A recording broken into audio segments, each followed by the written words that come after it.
Lions beat the Chiefs in a very hard-fought contest.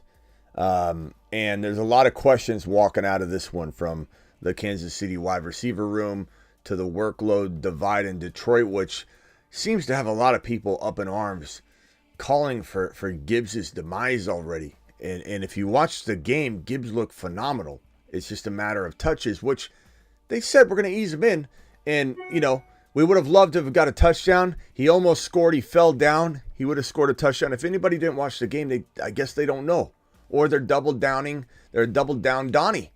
They're double down Donnie. They're just doubling down on Jahmyr Gibbs busting. He looked fantastic. Joe Burrow gets his 5-year deal. The KC wide receiver room's in shambles right now. And really, Travis Kelce, being out definitely, I think, shocked and just dismantled the game plan. And the Chiefs lost because of it. The Fantasy Football Show begins now.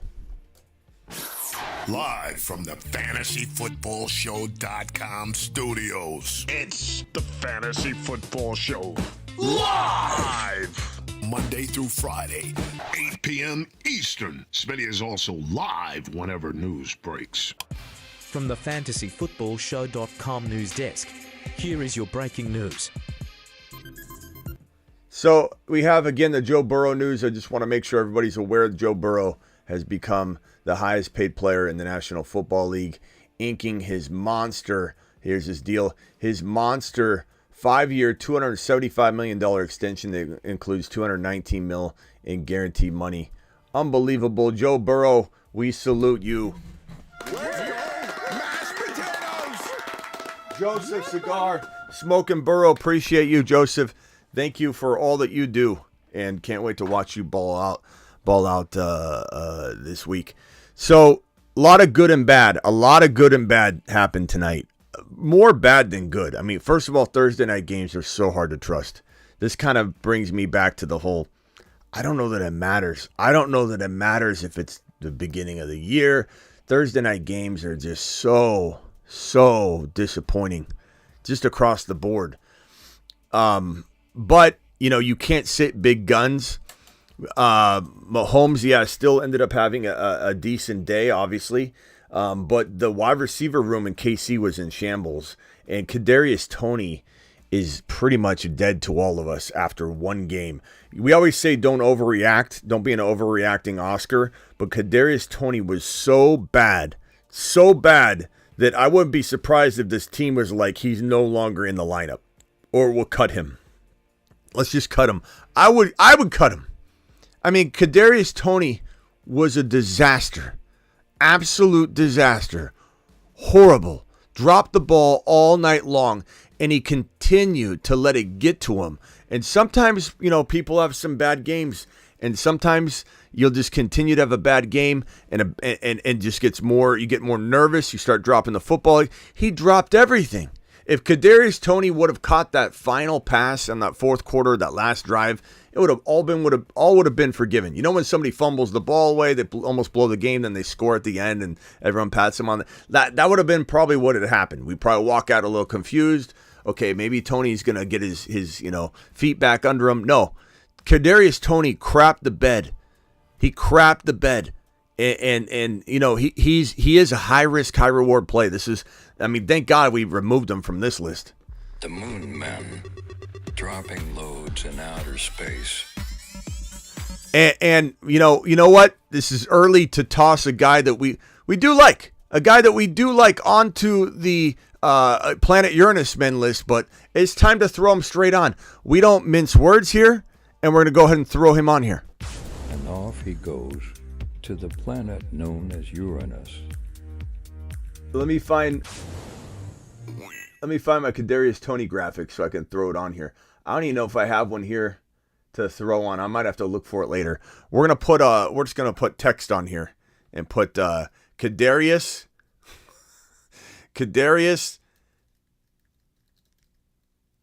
Tony, and Kadarius Tony will be on the Moon Man list. So we'll put him right here. Kadarius Tony. We'll eventually replace him there. So Pacheco, let's talk about the good and the bad. Number one, Pacheco, he looked great. He looked great. He was pulling in passes. I've got the game logs here that we can go over. Let me send these over to my screen here, and we can kick them around and look at the stats for this game. But Pacheco it came down to volume, and there's a concern there. There's obviously a point of concern we need to discuss. Will they not give him the football enough? We don't know. I kind of feel like this team's unpredictable in a lot of ways, and when you think they're going to do one thing, they're going to do another. His yards per carry were not great, but there were a lot of runs where he didn't get any movement at all. But 8 carries for 23 yards, that's not a great line. Clyde Edwards-Helaire was 3.7 yards a pop, so it wasn't like he did anything. Kadarius Tony -1, great job, Kadarius. But Pacheco caught 4 passes for 31 yards. That was kind of impressive. Rashee Rice did really well, 3 catches, 29 yards, and a touchdown. For anybody that doesn't know who scored the other touchdown, it was Blake Bell. Blake Bell pulled in a touchdown pass. But this was like just a patchwork type of I guess game plan for the KC Chiefs, who didn't have their lone weapon. And Mahomes still almost pulled it off. To be honest with you, if Kadarius Tony didn't drop even one, if not all 55 of his passes that he dropped, Mahomes probably would have pulled this off. And we would have been talking about how he's such a magician and all that. It was really on Kadarius Tony. I blame Kadarius Tony for the loss. And I'm not even rooting for the Chiefs. I'm not trying to take sides of any kind. But I blame him for the loss. I blame him for them not being up and where they could maybe run Pacheco a little more. But Pacheco did fairly well. It's just he didn't get the volume. 4 catches, 31 yards. If you're in PPR, he kind of salvaged his night. And McKinnon was nowhere to be found. He dropped a pass that could have been a first down and a big gain, and they just didn't utilize him, and it's hard to know why. But this is one of those things where people are going to come out and cut McKinnon and cut Pacheco in some cases because they won't really they might have just watched the game from afar. If you watch the game, Pacheco did good. If you watched the game, you were like, oh, that was a great hard run. I mean, he only got 2 or 3 yards on that point. Like, yeah, that was a loss. And Pacheco, put it into high gear and squeaked out like another 2, 3, 4 yards. He caught an amazing catch here, Pacheco was overutilized or underutilized, but Pacheco was utilized in certain moments a lot. And then they didn't use him. And they brought in Clyde Edwards-Helaire. And Clyde probably won't stay healthy. So at some point, Pacheco is going to get worked. I'm using Pacheco. If someone drops Pacheco, I'm taking Pacheco. I'm grabbing Pacheco. Now, McKinnon, if someone cuts McKinnon, I'm grabbing him too. Because I still believe, even though it's week 1, we cannot overreact. We cannot be overreacting Oscars and just assume that Pacheco McKinnon is not going to do what we thought. This is what happens every single week. Every single week in the first weeks 1 through 2, 1 through 3, 1 through 4, 1 through 5, there are slumping players that will be good. They're always buy low opportunities. There are always overreacting Oscars out there. Knee-jerk Neds that are just knee-jerking around all over the place. Okay? And knee-jerking Ned is literally going to drop Pacheco or McKinnon tomorrow morning, if not already, if your league allows for that kind of thing. And, you got to be on the hunt for that. I'm not saying McKinnon's a lock, but we saw McKinnon score, 9 touchdowns receiving last year? We saw McKinnon be the number 1 running back in fantasy football on 2 different occasions. 2 separate weeks he was number 1. I don't know if anybody should start him next week until we know what's what, but I'm certainly not going to cut either one unless you can pick up a player that just has a whole lot of upside. And you might even want to look into that. Look into seeing, can you cut like a Kadarius Tony even though he's played and pick up a player? Some leagues allow for that. It's really strange how everyone's waiver wire works differently and what the settings are. But in a nutshell, not a great day across the board for the Chief players. Obviously, Mahomes 6 carries for 45 yards. That's good. Mahomes 2 touchdowns, 1 INT, which was Kadarius Tony's fault. He tipped the pass in the air.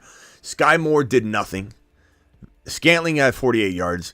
Watson had 45 yards. Noah Gray had 31 yards. Pacheco had the 31 yards. Rashee Rice scored the touchdown. Blake Bell scored the touchdown. McKinnon caught one pass. Sky Moore was awful. And I that's on me. I'm sorry I said Sky Moore was going to have a good day. And I don't know that I drop him necessarily. Like, this is 1 week. We can't be 1 week reacting Williams. 1 week, week one Williams are always going to overreact and drop good players. Sky Moore's a starting wide receiver for the Kansas City Chiefs. He had a bad day. Depends who you can pick up, though. You know what I mean? Like, it depends who you can pick up. I'm certainly okay with you dropping a McKinnon or a Sky Moore if you're in a league where there are tons of great players on the waiver wire. Now, if you're going to drop one of them for a garbage player, I'm going to tell you to hold. It just depends on your situation entirely. So, Chief numbers were not amazing. And even when we go over to this Detroit Lions side, there's one man that stands out. There's one man that looks absolutely marvelous. Oh, that's the wrong one. There's one man, his name. Is this the right one? Why am I not able to paste the Detroit Lions? Let's see here. Let me send this to my computer one more time because for some reason it's not pulling up the Detroit Lion stat line. Here we go. Here are the game stats for the Lion players. There's one man on here that had a great day, and he could have had an even better day. That last pass that Goff made, that unbelievable pass, that strike. There's 1,016 people in here. Punch that thumb up button. There's only 97 thumbs up. Those are rookie numbers. That last strike could have been St. Brown. St. Brown was wide open. Goff decided and elected to throw to another wide receiver, which was fine. St. Brown can't consume everything. He had 9 targets, for goodness sakes. He had a good day. He had 6 receptions. We like to see an 8 or 9 target and 10, 11 targets and about 9 receptions, right? So, didn't connect on 3 of them, but 6 receptions for 71 yards and a touchdown. St. Brown is the real deal. St. Brown is a top 5 to 10 wide receiver, locked and loaded. The only question is he top 5? Is he top 5 or is he just 6 to 10? St. Brown to the moon. St. Brown was phenomenal. St. Brown was phenomenal.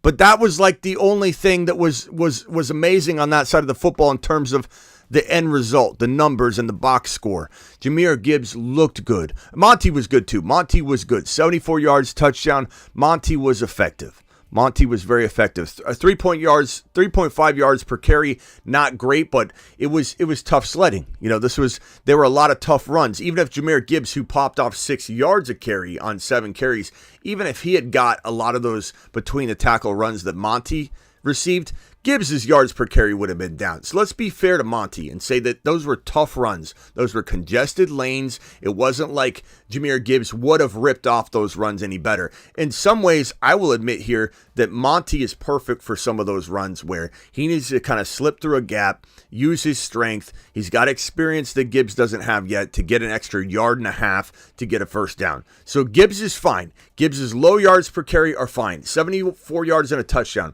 I venture to say that's the kind of stat line that Gibbs can bring you every single week. I'm sorry, Monty. Monty can bring you every single week. Do I think Monty's a consistent 120-yard rusher on the ground? No, I do not. Do I think he's going to get over 100 yards on occasions? Yeah, absolutely do.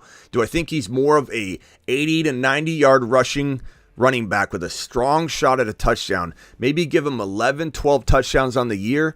Absolutely. And that's okay. That can coexist with Jahmyr Gibbs, and we saw that tonight. We just wanted Gibbs to get a little more involved, but they did warn us. Campbell warned us. This coaching staff warned us that they would be a little restrictive with him in his first outing. They don't want to rush him out there and throw him to the wolves and just leave him there to fizzle away, lose confidence, all that. So he had a good day. This was a good day for Jahmyr Gibbs. Did we want more? Absolutely. As you can see on screen, let me put a highlighting indicator on here so I can go to Jahmyr Gibbs. Jahmyr Gibbs, 2 catches for 18 yards. We wanted more. But that was good. It was good to see him involved. Jahmyr Gibbs, 7 carries for 42 yards, 6.0 pop. Am I satisfied? No. Did he look fantastic? Absolutely, he did. He looked and played the part when he was asked to do so. His yards per carry were amazing at 6.0 a pop. His yards per reception are just fine. And so there's nothing he could have done except for got the football more. And if Jahmyr Gibbs gets the football more, which I firmly believe he will every single game, he's going to explode and be the guy that all of us that know and knew he was the guy, he's going to be that guy. He's going to be that guy. For some reason, there's some double down Donnies all over the place. And they're all over the comments. I'm sure they're in the comment section right now. 1175 in here. Hit that thumb up button. 193 of you have only punched that thumb up button. Wipe your feet. There are so many people in the comments of my other video, in my DMs on Instagram, all over the place that are saying, Smitty, I told you Jahmyr Gibbs was a bust. Smitty, I told you Jahmyr Gibbs wasn't going to be good. Smitty, I told you he was. What do you mean you told me? What'd you tell me? What'd you tell me? All I saw on the field tonight was a man that did what he's supposed to do and some every time he was asked to do it. Now, you could come in here and say, Smitty, I think they're going to screw him. I think they're not going to give him the carries he needs. That is a whole nother argument that I still disagree with, but that's the only leg you have to stand on. If you're an anti-Jahmyr Gibbs person and you come in and you say things, I told you he bust. You obviously either don't know football or you didn't actually watch the game. And you're coming in and commentating on something you never saw because Jahmyr Gibbs was electric on the field. He just didn't get the work. You want to come in here? You want to come in here and say Jahmyr Gibbs won't get the workload? Jahmyr Gibbs won't get the workload? That's fine. That at least is an argument you can stand on. And maybe you'll be right. Maybe you won't be right. I don't know. I'm willing to bet you're wrong if that's your stance. But at the end of the day, if you come in and say Jahmyr Gibbs is a bust, told you, you don't know what you're talking about. You have no clue what you're talking about. He looked electric. Even the commentators are like, this guy slipping around all over the place. How did he get into that one spot, slip around, spin move? This guy's downfield, 15 more yards. Unbelievable.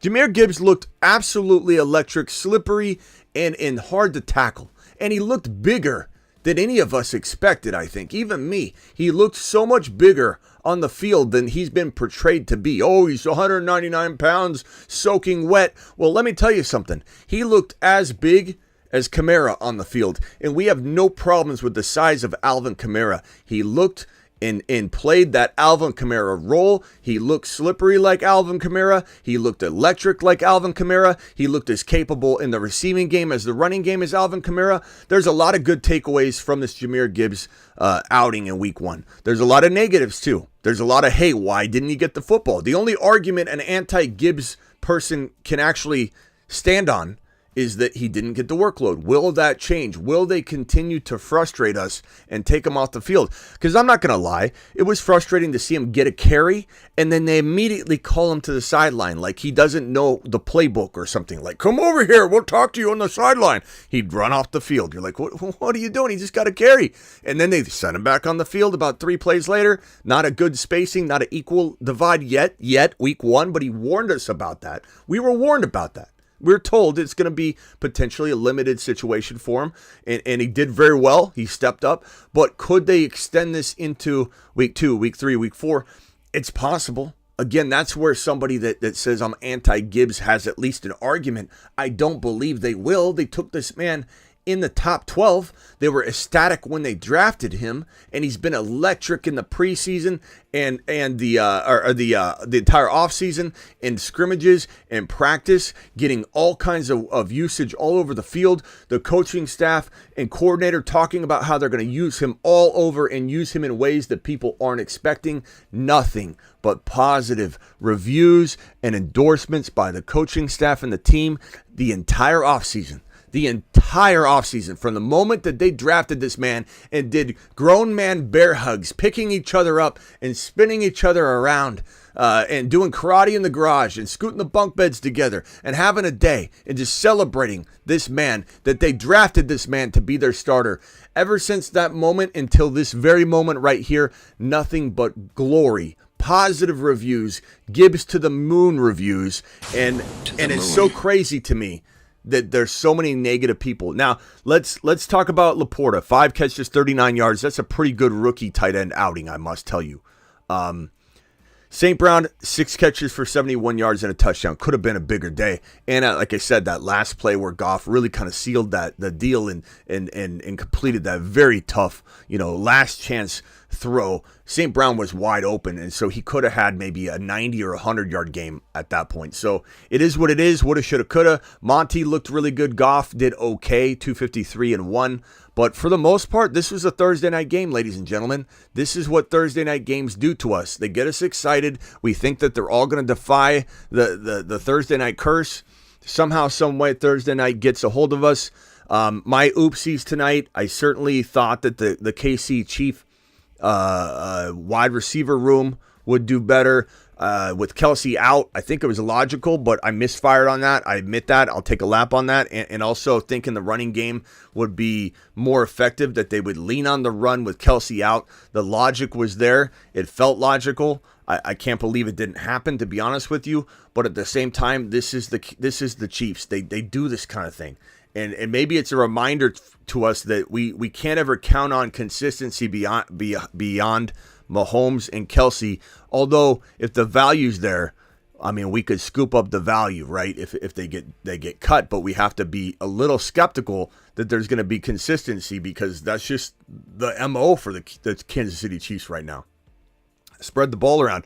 But yeah, Kadarius Tony is such a talented physical human being, physical specimen, but he's a head case.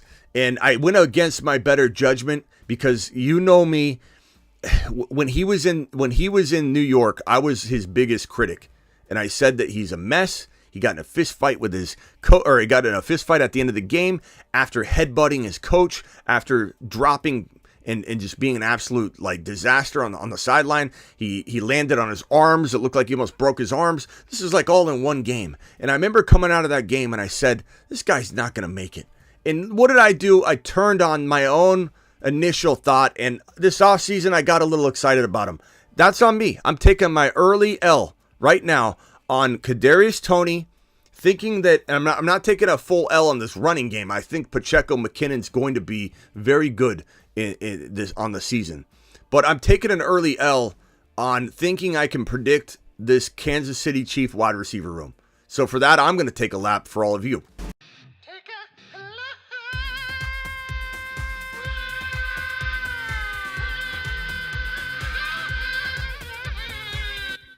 It is what it is. It is what it is, and we're going to open up the phone lines. We're going to do 30-second phone calls only. Phone lines are open. Let's go. Dial in if you want to be on the show. 30-second calls only. Doing it live. I don't know how long we're going to be on tonight, but I'm feeling a little frisky right now. I'm feeling a little upset. I'm feeling like maybe, some of you are feeling a little upset. Maybe we can talk this out. I drafted Ridley over Lamb. Is that an L? I mean, you shouldn't be doing that. Do I think it could work out for you? Sure, but should you be taking Ridley in the first round? Because that's where Lamb goes, bro. And if he fell, you should have probably taken advantage of that.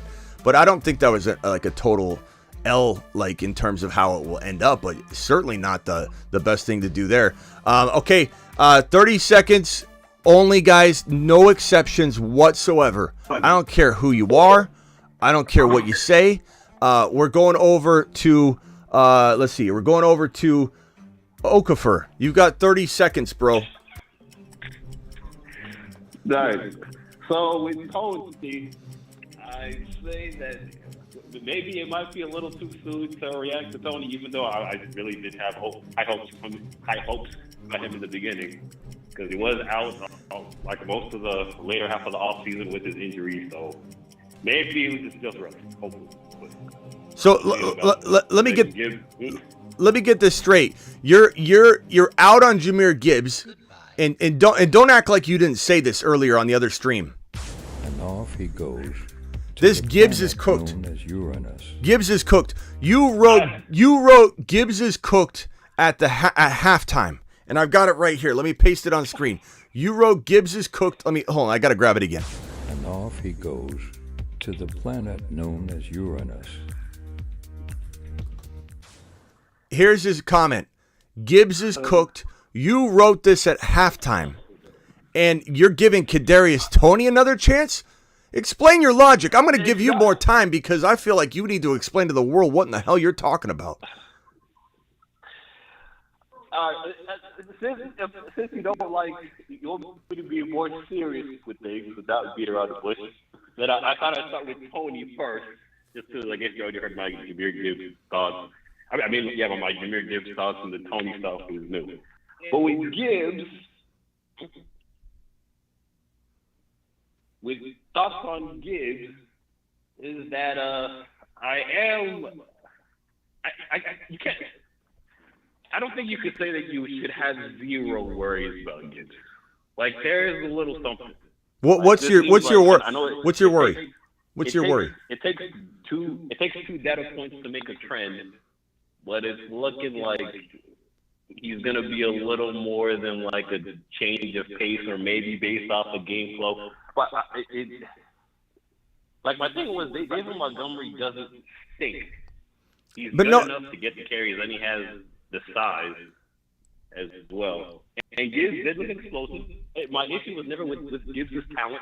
He's always so explain to me what cooked means, and stop throwing out phrases if you don't really believe what you're saying, Okafor. You say he's cooked in capital letters. Hold on. Let me have the system read it in case my vision might be going on me. Let's see what it says here. Gibbs is cooked, Smitty. Yeah, that sounds right. Let's see. Hold on. Let me have it read one more time, just in case I've got some mix up here. Chiniok, Gibbs is cooked, Smitty. Okay, yeah, Gibbs is cooked. You don't think Kadarius Tony's cooked? You actually believe there's some? I'm saying I think you're at the point of like cutting. Like, I mean, probably shouldn't have drafted him to begin with, but if you want to cut him, but you're willing to give him a chance. Okay. Hey, Okafor, I appreciate you anyway. All right, man. I'm hard on you sometimes, but I do appreciate the value you bring to the channel. Okay, hang tight. Or actually, don't hang tight. Call back if you got another one. Okay, everybody on hold, please mute. We got like 17 people on hold here. So please mute so we don't hear mouth breathing. Justin, you are live on the Fantasy Football Show. Go, bro. Hey, first of all, Schmitty, wanted to thank you for all you do. You are appreciated. Thank you.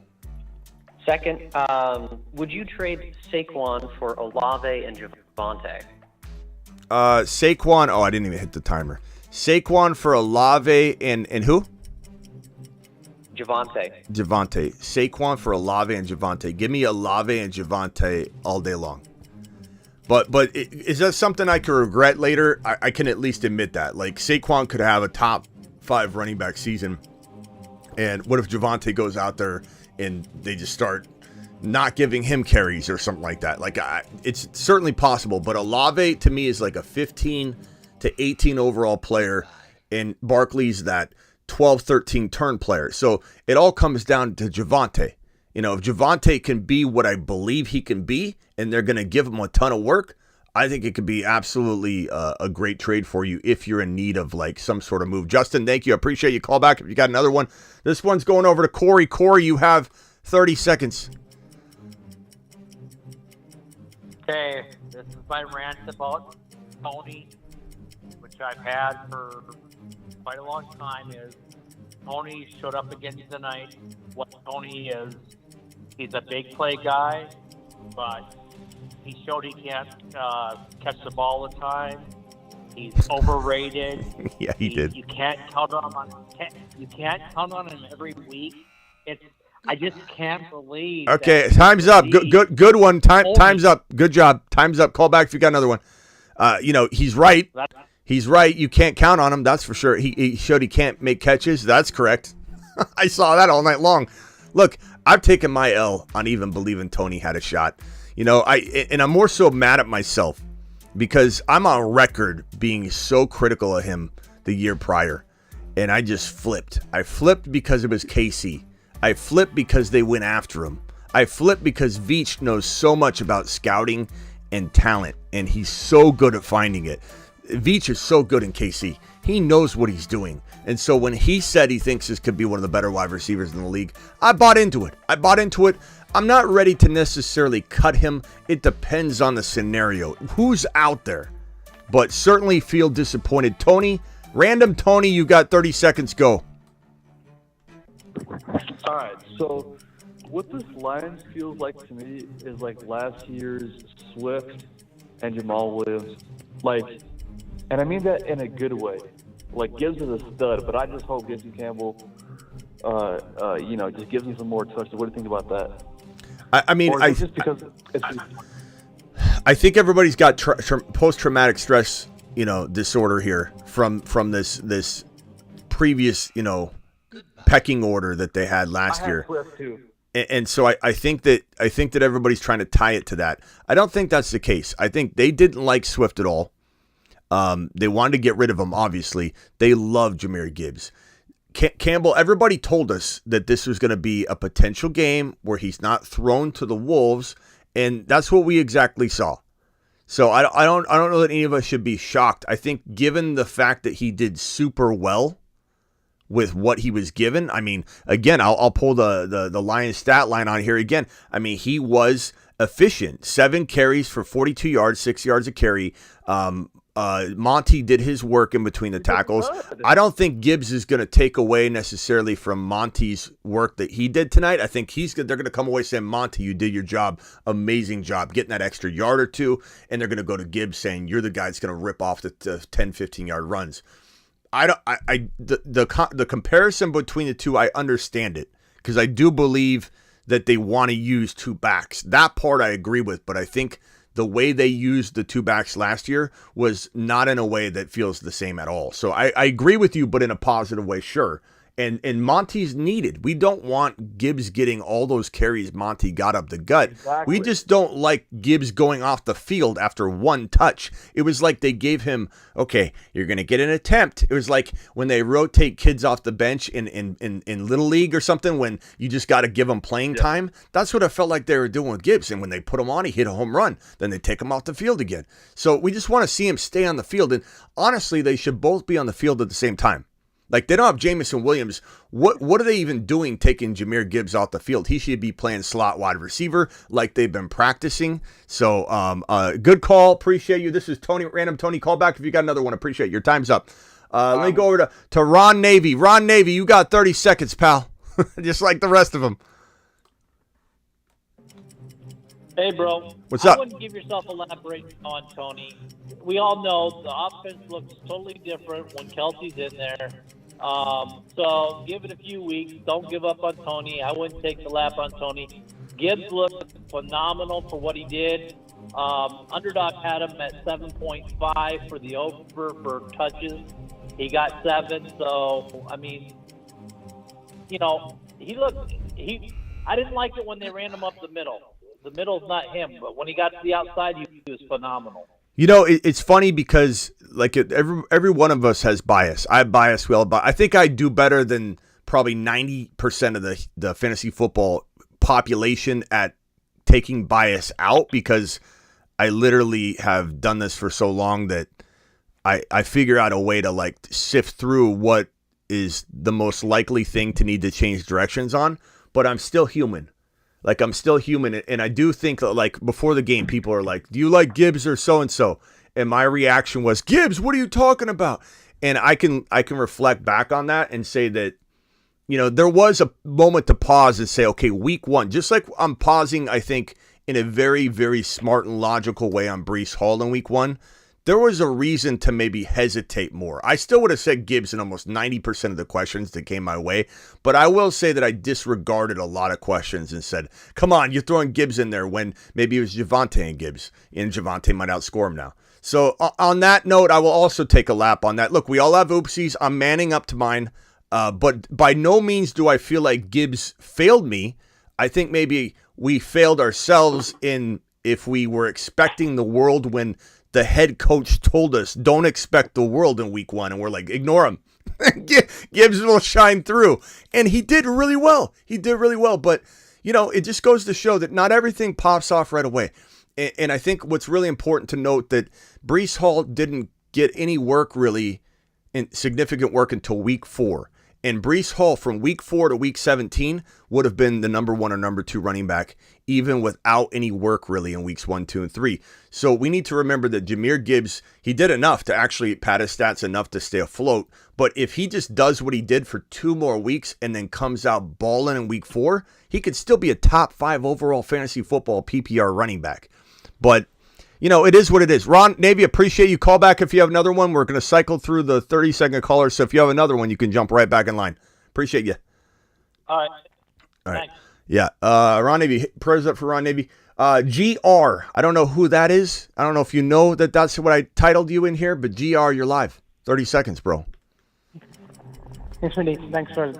So, Tony, do you want to hold for a week or 2 and see, or you recommend dropping him for a high upside player to see and test out how they come out week 1? Who can you pick up? Who can you pick up? Like Tank Dell. Who? Tank Dell? Yeah. Yeah, I mean, I'd rather have Tank Dell over Kadarius Tony right now. And if I could go back in time, I would tell you that same thing. You know what I mean? And honestly, I wavered on it. When people ask me Tank Dell or Tony, I'm like, but Tony's currently in the number 1 wide receiver role for the Kansas City Chiefs was my common statement. And it was built off logic. Logic.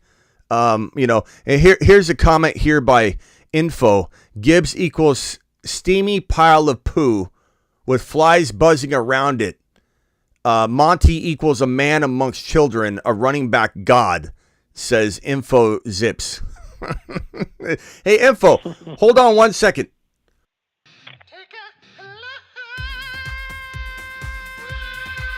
Okay, appreciate you, GR, but yeah, Tank Dell over Kadarius Tony at the current moment. Call back if you have another one. Avi, you've got 30 seconds, bro. 30 seconds, Avi. Yep, I want to say everyone gives Smitty a pass for the KC players. It's a tough offense. It's week 1. Stuff happens. And I don't need a pass, Avi, but I appreciate all his touches. Yeah. So I think it's going to be a beast. It's only week 1.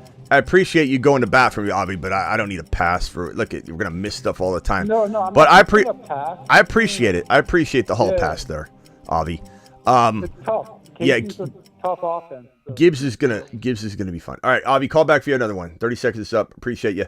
Aurora, you got 30 seconds, broski. Go. Yeah, that stat line, Smitty, for Pacheco wasn't sexy at all, but I do think he looked decent after the first half, and I think he'll be fine. And I think that game was over when Andy decided to go for it on 4th and 20 or 4th and 25. I don't know what he was thinking. 3 timeouts and the 2-minute warning. But thanks, Smitty. Yeah, hey, appreciate you. I think the game was over when Kadarius Tony dropped his 800th football. when Mahomes would throw it to him, and Kadarius Tony would literally drop it again, and he looked down like, whoa. You know when someone drops it and they look down they look at their hands, they look at when a tennis player doesn't hit the ball, he looks at his racket. Kadarius Tony was looking at himself. He's like, why did that one go that way? I don't know what happened. What's over there? Who's back there? Who's back there? Mahomes went like this. And Mahomes is probably pretty hard to piss off. That guy's, Kermit the Frog. How do you piss off a frog? And he just, he just looked like he didn't want to see that man ever again.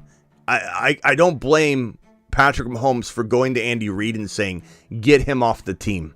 This guy's he's a vulnerability. How are we going to go into another game? Every game's so important. How are we going to go into another game and trust him during a big play? You can't put him on the field, Andy, if he can't catch the football. There was too many times in a row. It's not like he dropped one big pass, dropped a second big pass. He was dropping every single thing that was thrown his way.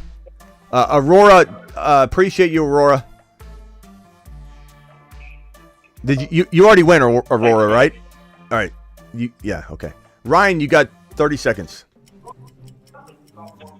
Hey, Smitty, I just want to say, if for the line situation, the running back situation, if you really just paid attention to what everyone was saying around camp, beat reporters, the coaches, nothing should surprise you with that backfield. They went just the way that we all expected. And I think not just Kadarius Tony, but also Sky Moore really needs to be brought in question. I think his value could be dead too.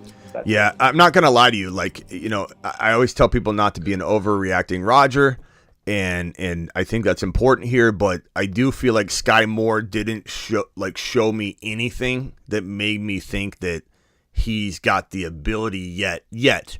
And maybe he's too small. He got kind of manhandled. Sky Moore looked like a small child getting lost in congestion at an airport when he was trying to run across the middle. And so there's another one that I'll gladly take a lap on. I'm not saying to cut him necessarily, but I did not see what I needed to see. But I think Ron made a good point. It's like it's still early, and I still believe that for the most part about everything. So I'm not cutting him. But I will say, without being or feeling like an overreacting Oscar, I do feel like what I saw from Sky Moore worries me almost as much as Kadarius Tony at this point, because he looked like he couldn't go through congestion. He was too small. He got bumped around. He got stopped dead in his tracks like he hit a brick wall, and he couldn't navigate through the middle. And slot is where he's, done well in the past. So appreciate you. What was that? Was this Ryan? Yep. All right, Ryan, appreciate you. Call back if you have another one. Let's go over to Red. Red, you've got 30 seconds. Hey, Smitty, I was calling about Gibbs. I think Austin he got 30 of the touches that he can get on behind Montgomery. And I mean, if you look at it pretty much stat-wise, he pretty much every opportunity he got, besides when he tripped over his own feet, he pretty much delivered on every drive he got. So I'm still sticking with Gibbs, and I appreciate everything you do for us, brother.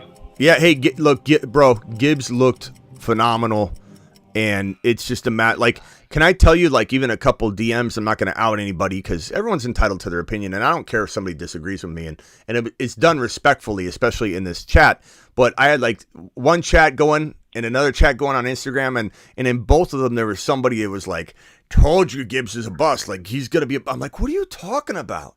Like, Gibbs didn't show any signs of being a bust. Again, if you're going to come in here, not you, Red, anybody else is going to come in here and suggest that Jahmyr Gibbs is going to bust because of his ultra-efficient work that he did tonight but wasn't given a full workload when his coach warned us all that he would probably get a lesser workload than like the writing was on the wall. There's no bust here. But there's no he told you he's not good. It's more about will he get the work? Do you believe that they will feed him? You want to make that argument, that's a whole different thing. But he's absolutely electric. So I agree with you. I appreciate you, man. Appreciate you, brother. Later. Okay, let's go over to Nick from Arizona. You got 30 seconds. Smitty, I've had enough of Sky Moore. I already cut him. I've had enough. Tyler Algier was on the waiver wire. Can't get mad at you. And after watching the Gibbs and Montgomery split, do you think there might be a similar split with Bijan? Like, do you think Tyler Algier is a good pick over Sky Moore to have on my bench? Tyler Algier over Sky Moore, absolutely at this point. You know who's better, though? I mean, if you have Bijan, yeah, Algier. But you know who I think's better standalone? Roshan, A-Chain. Those guys feel like they've got a lot of value to win leagues. So if they're sitting out there, I'm going to Smitty approve right this very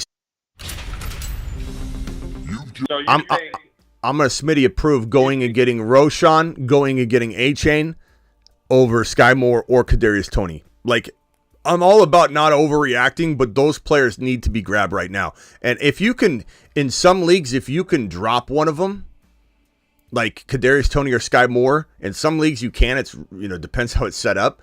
And pick up Roshan right now using that player, you can. Like, some leagues are set up that way, so you might want to just poke around. But if Roshan's out there, A-Chain's out there, those are win-a-league running backs. Give me those players right now without any sort of, let's let it play out type of thing. You know what I mean? You think A-Chain and Johnson over Algier? A-Chain and Johnson over Algier. In standalone form, yes. In your situation with Bijan, I don't. It's a tougher call. You know what I mean? Okay, because I have Tyreek Hill, so that's why I picked up Algier. But if you're telling me and giving me a committee approval for A-Chain, well, here's why. Let me explain why. A-Chain can take the job. Roshan can take the job. Algier cannot take the job. You need a Bijan Robinson injury for Algier to do what Roshan or A-Chain could do no matter what happens. You know what I'm saying? Big difference. Okay. All right. Appreciate you, Nick. Appreciate it. Stay warm. Speaking of warm, Heating Up Podcast, you are now live for 30 seconds. Go. All right, thanks, Nick. Would you would you start Christian Watson or Dotson, both healthy? Look, everyone's overreacting Oscar on Christian Watson right now. That said, for week number 1, you have to roll with Dotson. He plays the Arizona Cardinals, which makes him almost a better start anyway. And Christian Watson is not practicing, which I think people are overreacting on long term. But it doesn't mean that you should be starting him, even if he, like they say, okay, he's actually going to be practicing limited on Friday, then on Saturday he's game time, and then he ends up playing. You're putting Dotson out there. You know what I'm saying? No question about it. All right, Heating, call back if you have another one. Chris, you're live. 30 seconds. Go, Chris. Hey, should I drop Mostert for Sharp or Yes. McKinnon? McKinnon, I would drop them. I would get Charbonnet immediately. And do you know any more about the Walker injury? We have no further updates. Yeah, we have no further updates on the Walker injury, but because he's banged up, even more of a reason, or because there's potentially another. I don't even want to say this because it's going to put people in panic mode. This report came out. Ian Rappaport earlier tonight said that Kenneth Walker was limited today from practice with a groin injury. This could be just maintenance from the other groin injury. You know, like he's just, you know, so we don't really know. We're making a lot of assumptions, but I think you got to err on the side of caution and assume that there is something here versus assuming there's nothing, because this is a negative thing. I think when, like, let me give you an example of when somebody's making a negative assumption that they shouldn't be making versus, okay, this is an appropriate assumption. A bad assumption would be Joe Burrow. Okay, he had the calf injury, right? And everybody assuming that it was a grade 3. He's going to be out. He's going to, oh my God, what's going to happen? Like, it was a calf strain. We were told that he escaped any sort of negative situation. Or in the case of Kelsey, we heard that it was no structural damage at all, and people kept going in a negative direction. Like, oh, but what if? But what if? It's much safer to not go down that rabbit hole when you have literally no reason to, you know. Or in the case of Cooper Kupp, he's 30 years old. He had a hamstring injury coming off the leg injury. There was a lot of reasons to assume at 30 years old that wasn't going to go well. So there's a big difference. For Walker, he's a young man, and I think because this is a negative thing, he's sitting out again. I think we got to assume at least something negative, but nobody overreact. I'd certainly buy him low. I think Walker's going to be a monster this year. But if anybody has Walker and doesn't have Charbonnet, they should be taking a lap right now, especially if he's on waivers. So if you own Walker, or maybe you don't, but if you own Walker, I got to ask why in the hell is Charbonnet still on waivers right now, number one. You were given a gift that he's sitting out there. But if you don't own Walker, go get him, because you never know. Charbonnet could win leagues if he gets it. Okay, go get him, bro. Go get him and get him right now. All right, appreciate you very much. This is Chris, right? Yeah. All right, thanks, Chris. Call back if you got another one. Let's go over to, I think Cali Loco was next. Cali, you got 30 seconds. Go. 5 words. Buy low on Gibbs now. I like that. I like that, bro. Coach, he was tightening up. I understand. I used to coach high school football. You're playing the best team in the world. He had a rookie running back. He was worried about a fumble or whatever. The kid might run a wrong route or whatever. He played it tight. He's going to watch the film. Gibbs going to get way more playing time.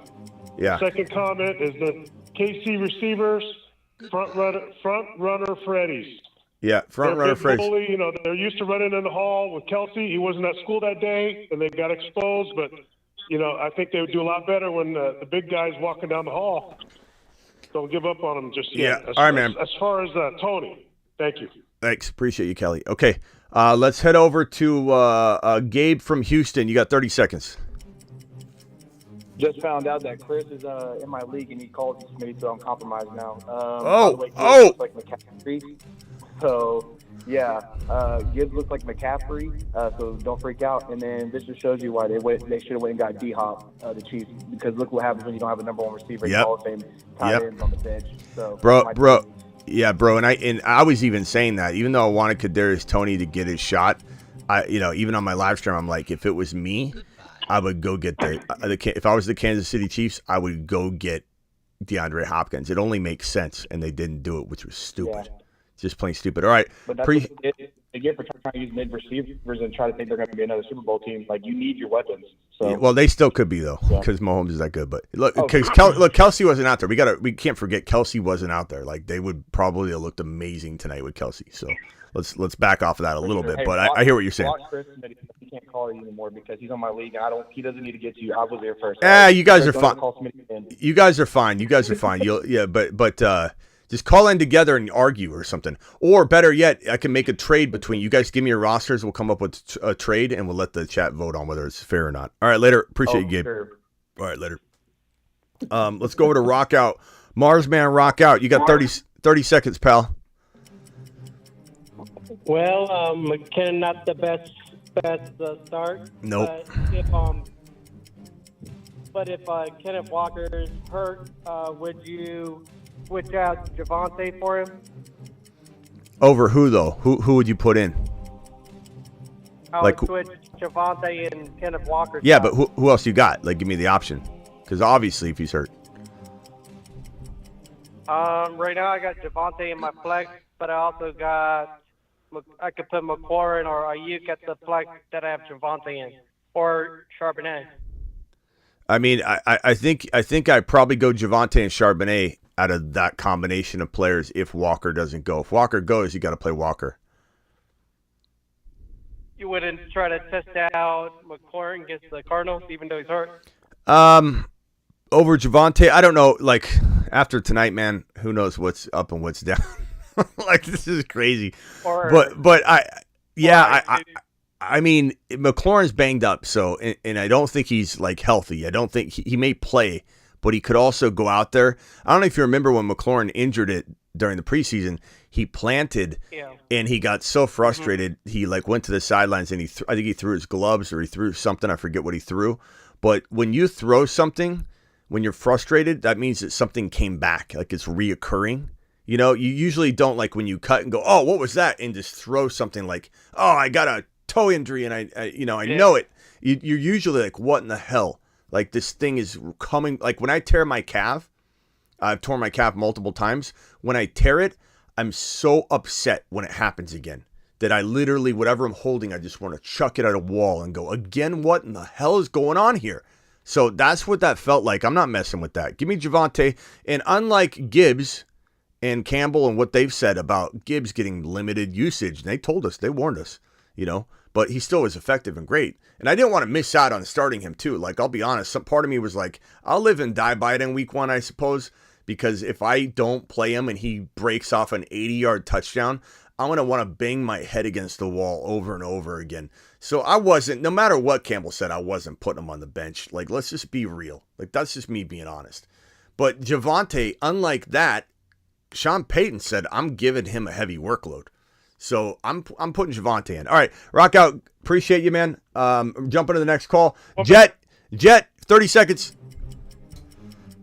Yo. There's a few things you need to know for this upcoming Sunday. You're going to need a pink Easter shirt, some Oakley's, and a backwards dad cap. That's wrapped tight around your head because Isaiah Hodgins is going to go frat boy crazy. He's going to be doing keg stands in the end zone. I'm not falling. I think he has a chance to be like St. Brown. Like, I think he's going to go crazy. Okay. You heard it here from Jet. Isaiah Hodgins, the New York Giants wide receiver, who I do like, by the way, but that's a crowded room. I kind of think Jalen Hyatt's going to take it over. Waller will be the top receiving option as long as he's healthy. But, hey, man, Hodgins is pretty crafty, so we'll see what happens, bro. Jet, appreciate the prediction. Get your Easter Bunny basket. All right, later. Spiffy, you got 30 seconds. Go. Hey, Smitty, what's up? What's up, bro? So, I'll talk with Jahmyr Gibbs. What do you suspect from him next week against the Seahawks? I mean, probably a little bit more work, and hopefully he rips him off again, and hopefully he gets a touchdown. We can't forget he tripped. He almost had a touchdown. He fell down. Like, they gave him the football near the goal line. He fell down. Like, I don't think a lot of people saw that for some reason. So, people that say Gibbs is a bust, they don't know football, which is fine. It's all good. There's going to be a lot of... Do you think he'll take goal line work from Montgomery? No. They brought Monty in for that. You don't want him going up the gut, Spiffy. You don't want him doing that. You want him to get some up the gut work, but you can't. He's not taking, he'll take goal line work in creative packages, like when he was near the goal line and they handed him the ball on like a play. I don't know if it was a draw play. I forget the design of the play, but it felt like it was going to be an outside run, and he just fell. I don't even know what he tripped on. He just fell. And so he's going to get... Whoa. Put yourself on mute, whoever that is that just joined. Yeah. Is he going to get work near the goal line? Yes. Will he take Monty's? No. He'll get the goal line work that he was designed to get. All right, call in another call if you got something. We're going 30 seconds only. Jake from San Diego, you got 30 seconds. Go. What's up, man? Bench one for Doc, D-Hop, Miles Sanders, and Mike Evans. Let's let the chat vote on this one. Miles Sanders or Mike Evans, who are you benching for Dotson? You're certainly putting Dotson in. I can tell you that right now. But do I bench Miles Sanders or do I bench Mike Evans? I mean, while they're doing that, just to clarify. The reason why I had Zach Moss on my roster was because he might be starting for the Colts backfield, maybe this week or next week or something. That's why I had him. Just wanted to clear that up. Say that one more time. But, the reason why, because I had called before because I had Zach Moss on my roster, but I dropped him for Charbonnet. Yeah. And you said, what's the value? I had him because he might be the starting running back for the Colts. Yeah, but I don't. Yeah, I mean, I know this, but I don't think Zach Moss is anything. I don't think he's Charbonnet is so much more valuable, valuable, bro. But who did they say to bench? Go watch the comments. All right. Thanks, all right, man. later. Yeah, that was Jake, right? I think that was Jake. Let's see here. G Real, you got G2 Real, the real one. You got you're up, bro. 30 seconds.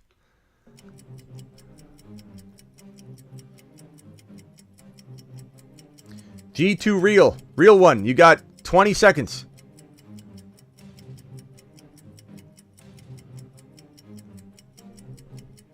All right, he's out of here. Mark, you got 30 seconds. Go.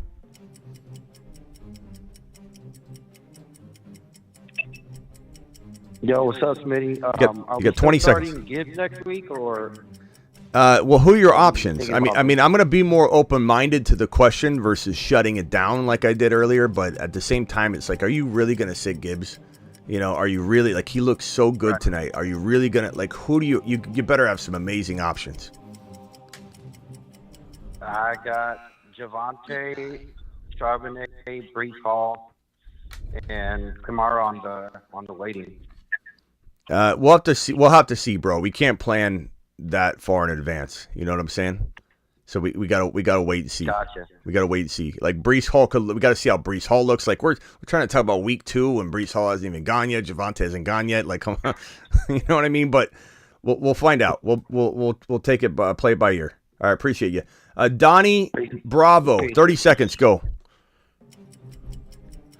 Hey, Smitty, how you doing? I'm good, bro. I currently have Kenneth Walker in my flex, and obviously we don't know much news, but if he ends up being limited or out, should I put in Sharp? If not, I have Javonte, London, and Dotson that I can put in. I mean, if Walker's out, Charbonnet, you have London, Dotson, and Dotson's great. Dotson's probably your safest bet. He plays the Cardinals. But Charbonnet, if he's the lone starter, would be actually pretty hard to sit, though. So I think we got to play that by ear. Yeah. We'll play. Hopefully we hear more, because I would have to make a decision on putting Dotson because Yeah. Walker. I mean, Seahawks playing the later Yep, game. we'll know more tomorrow. All right, man. Call back if you have another one. G2 real one. You are live again. 30 seconds. Another year, another roster. Smitty, I need your approval. Here's my roster. Trevor Lawrence, Gibbs, DMC, CD, Diggs, Andrew, Mike Williams, Dallas, D, and Tyler Trevor Pass. I like it, bro. I like it. It's a good team. Good 8-man league. 8-grandma league. It's a good job. To the moon. You got this. Keep the faith in Gibbs. Awesome. All right, later. John, you're live. 30 seconds. Go. Yeah, just quick about Gibbs. I think last season it took Reese about 4 weeks to get going or even be startable, and then another 6 weeks total before he was really elite in fantasy. I think Kamara's rookie season, it took him about 5 weeks before he was really popping off. So with rookie running backs, they are worth it, but it does take some time. Also, that could, it's not a 0% chance it happens with John this week as well. He might not be a top 10 running back this week, but he's for sure worth it, so don't panic. But Yeah, people. Gibbs in 2 weeks and happy for the single digits. Yep, it'll be awesome. All right, John, thank you. Appreciate you. All right, Taylor, you're live. 30 seconds. Go. So Smitty, yeah, Gibbs looks like a beast, but Montgomery's going to be a problem with the goal line carries. And then I had one other thing to say, and I fucking forgot. God damn it! But hey, I've fucking been following you for years, and good shit. You're the dog, and keep doing your shit, man. All right, later, bro. Work on widening the vocabulary, but other than that, bro, appreciate you. 804. Let's see. I'm sorry. 786 caller. Who's this? Where are you calling from? It's Kevin, calling from Miami. Kevin from Miami. Kevin, what can I do for you, pal? You got 30 seconds. What's up, man? So look, man, I'm in a sticky situation. I drafted Jonathan Taylor. All right, before the supposed trade deadline that the Colts had placed. And so I don't know what to do, man. Do I trade him? Do I keep him? Depends what you can get, bro. At this rate, it's like you got to hold him unless you're going to get like a, would I trade him for a Debo Samuel? Would I trade him for an ETN, a Kenneth Walker? Kenneth Walker's banged up right now. If you could get Kenneth Walker and Charbonnet, I imagine you might even own Charbonnet because I told you to draft Charbonnet over and over and over. You probably might. You might. And if you can get Walker for a JT, that's pretty good. But past that, if your team's good enough to float, maybe you bank up. Maybe this is that fun league. You got conservative Kevin from Miami and cool hip Kevin from Miami. Maybe cool hip Kevin rolls this team out, and you just bank on him getting traded to the Eagles or something crazy, and then week 5 him blowing up and being the JT of old. But do I take the gamble if I'm presented with a 3rd round RB? Probably not. I probably do take the gamble of trading him away versus the gamble of holding them. They're both gambles. They're both gambles. Yeah. Like you're gambling at some point, right? You're gambling away your opportunity to have JT come back and play for the Eagles. And if you stay afloat, like what if you're 2-1? What if you're 2-2? What if you're 2-2 or 3-1? What if you're 2-2 and the rest of your league is nobody's undefeated? You're like 1 game back from first place. You've got 2 wins, 2 losses coming out of week 4, and week 5 he gets traded and he's a monster. I was using Kamara's 3-game suspension in my mind. And same thing with Kamara for 3 games, which is what my mind was going toward. If you could get Kamara right now using JT, that's kind of interesting, because they're both out anyway, and Kamara comes back 1 week earlier. So you might want to look into that. Probably more likely to play, I think. Yeah, so maybe you do that, bro. Maybe you do that. All right, man. Later, bro. Appreciate you. Thank you. This is the 773 caller. Where are you calling from? What's your name? I'm calling from New York. What's up, Brandon? Brandon from New York. Let me get you entered here. What can I do for you, pal? You got 30 seconds. Yeah, what's up, man? I was just calling to see what you think I can do with my team. I know I need a wide receiver. I kind of got a wonky team. I got Lamar at quarterback, Tony Pollard, J.K. Dobbins. Then I got Deontay Johnson as my wide receiver. Cortland Sutton. Yeah, it's gonna be hard. It's gonna be hard to do that on a 30-second call, bro. Like, do you have something specific you could throw at me? I'll even reset your timer for you. I can't really do a full team breakdown in 30 seconds. So hit me with like what you're thinking of moving. Go. Yeah, I want to move Mark Andrews for a wide receiver. Who do you think I can get? I got Kyle Pitts as well too. I got Kelsey Andrews and Pitts and a 12-teamer. Ridley, Debo. You know, you kind of almost probably get Christian Watson and a player. You know. So okay, you think I can pair Sutton or Deontay Johnson to get somebody?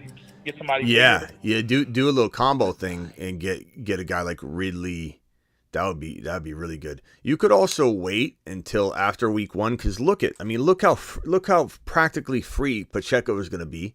Look how upset people are about Gibbs already. Like, I venture to say Gibbs will be the biggest buy low person on my channel for the first week or two.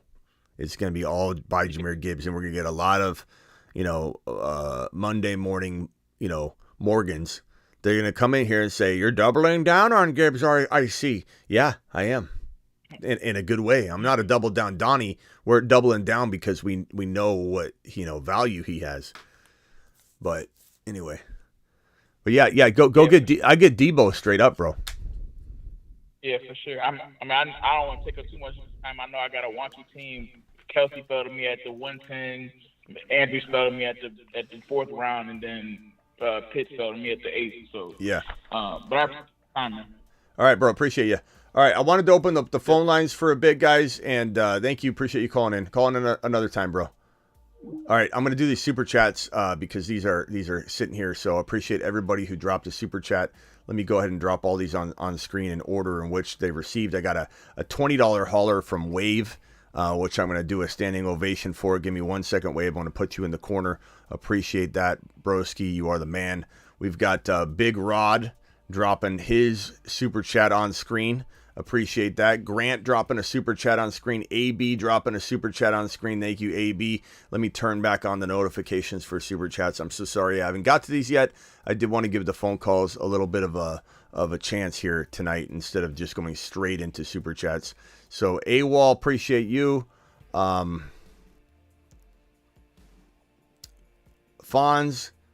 we got a Johnny Cause with this super chat here.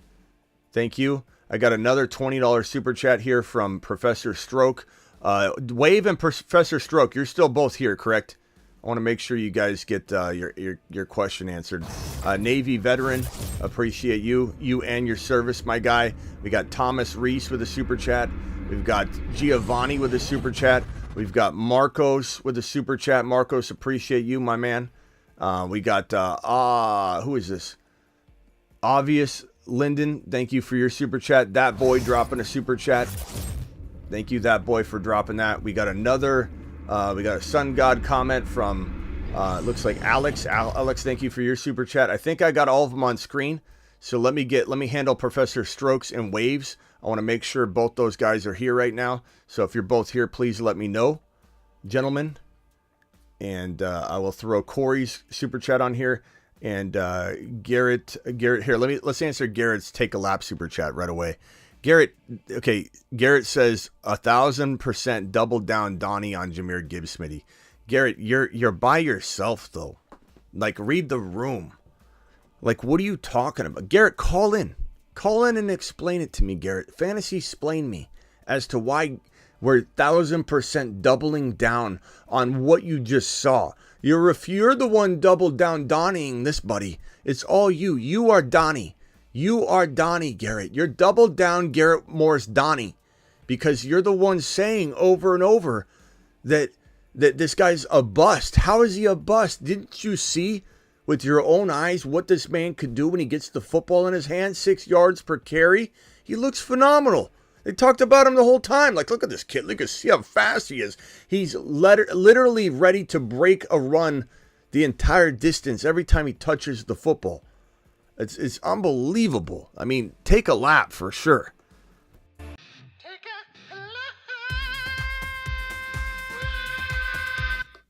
It's unreal. Unreal. Wave with a $20 hauler. Wave, are you still here? Corey, appreciate you. Thanks for the super chat, Garrett. But, I mean, take a lap for sure. Take a lap. Wave is here, I believe. Wave, you still here? And then Double Down Daniel says, Double Down is a trash can. Double Down Daniel is the GOAT. Overcome, thank you for your super chat. Professor Stroke and Wave, let me give you your standing ovation for your $20 super chats. Alert. Super chat alert.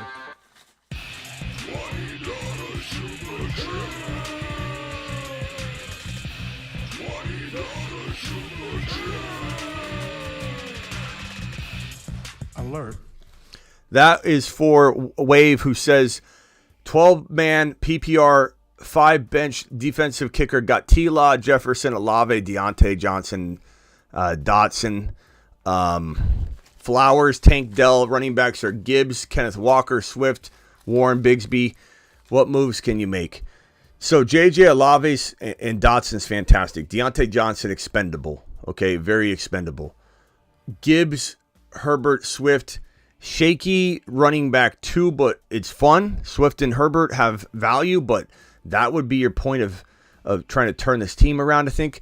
I don't think you have enough firepower across the board. It's not like you got Mahomes or Hurts or Burrow.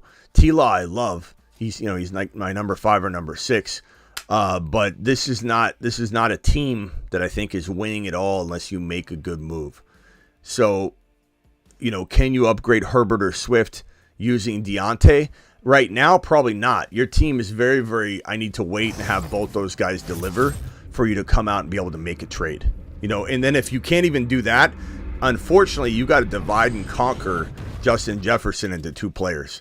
So you need to go get like a Walker and Deebo Samuel for JJ. I just don't know how else you're going to win unless you get some value out of and this is just me being honest on how to attack this. But you make one good trade, you can be a team to beat. You know what I'm saying? If you're able to trade, let's say, Deontay Johnson and Khalil Herbert for an undervalued, let's say Kenneth Walker goes out and disappoints, you can make one move like that and be amazing. Or trade JJ for a potential, let's say Olave slumps in week 1, you get Olave and Kenneth Walker. Something like that would be pretty solid for you.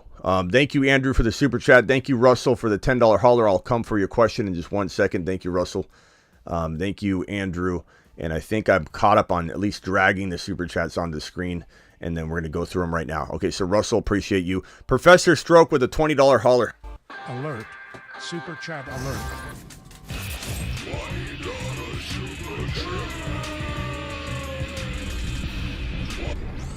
Worldwide with the super chat. Appreciate you, Worldwide. Phone lines are not open right now, fellas. That's why the number is not on screen. So no need to call in. You're wasting your efforts. Wait till the phone lines are open. Okay, Professor Stroke says, as a Lions fan, I'm stoked. But as an avid follower, I didn't listen to you tonight and started Tony over Herbert Swift in the flex, thinking it would be high scoring. Well, I'm glad I told someone not to bench Kadarius Tony. I wasn't like a big start Tony guy as much as I was Sky Moore and McKinnon and Pacheco. So there were a lot of questions where start Tony or so-and-so, Tony or so-and-so. Khalil Herbert just felt safer. So on the Khalil Herbert, Tony questions, Herbert, until he fails, he's just a steadier pick. But bro, don't worry about it. It's 1 week. You still might win the week. Remember, your opponent has every opportunity to have a goose egg as well. Not to mention you might not even have a goose egg at all. But appreciate you. Lions are going to surprise this year. They're dogs. So are the Bears. It's going to be a dogfight. St. Brown top 5 says Overcome. To the moon. Appreciate you, Overcome. Appreciate all your support, everything you do, Overcome to the moon. Russell with a $10 hauler. All $10 haulers get a moonshot, my boy Russell. By the way, we have 1,070 in here watching right now. 1,000 people, over 1,000 people, and we need you to punch that thumb up button. We've had 13 subs in this last like 10 minutes from everybody that's new watching. But if you haven't subscribed yet, hit that subscribe button. You should see your name pop up on the screen anyway. But I want you to subscribe to this channel and help us grow so that we can take this thing. I mean, we go live every day. I'm live Monday through Friday at 8 p.m. Eastern every single Monday through Friday. So if you're new, you just found your new home. Unpack, pitch your tent. You're here Monday through Friday, 8 p.m. Eastern, rain or shine. I'm also live whenever news breaks on additional live streams. So if Joe Burrow, like at halftime, Joe Burrow signed his big contract. I went live again at halftime. I went live before the game. I went live at halftime because of the Joe Burrow news. And we're live here again doing a post game. We're also doing these graveyard shows. The Thursday night game, Thursday night live stream, we just saw a bunch of people file on in with subscribe. So appreciate that. Like 4 just came through. Thursday night, we're going to go a little early. We're going to go a little early, like right now. This is our graveyard show, just because I can knock it out earlier. Sunday night might be a little earlier too, so I might change these times a little bit because of the Sunday night game and the Thursday night game. So hang tight on that. But if you haven't subscribed, hit that subscribe button. And you found your new home. Appreciate you all. Russell with a $10 holler. Still at work. Just wanted to holler at everyone in the chat. Pal, cheers. Actual freaking football. Yes, I'm so glad we're here. And we no longer have to wait. I do enjoy the offseason a lot. The offseason is probably the more fun part of it for me from a content creator perspective. Because now comes, not that I mind it, but now comes a lot of start bench questions and trade questions and those are fun, but I love creating content for you more than anything. I still plan to do that throughout the year on top of, live streams. We'll do uploads. I'll do all kinds of like trade for stuff. This one here from Terry R being negative again. Terry, you do have to watch it because you were blocked before by being a negative presence in the chat, like constantly. Not just negative, but when you're like trying to derail content or say if there's a certain message, which you can disagree, but when your goal is to literally come in here and say he's a bust, and everything I'm talking about's a bust, you're probably going to get blocked. Like I'm just giving you a warning. If you like this channel at all, you like the show, I probably wouldn't do that. I'd probably just shape up because you're constantly doing it. It's one thing to disagree, but you're constantly doing it. Maybe Space Ricky was onto something earlier, so it's up to you.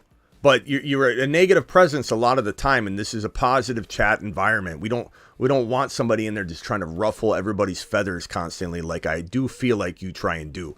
Andrew with a $5 hauler got Tony Pollard at running back 1 versus the Giants. Should I start Najee versus the Niners, Rashad White versus the Vikings, or Mostert?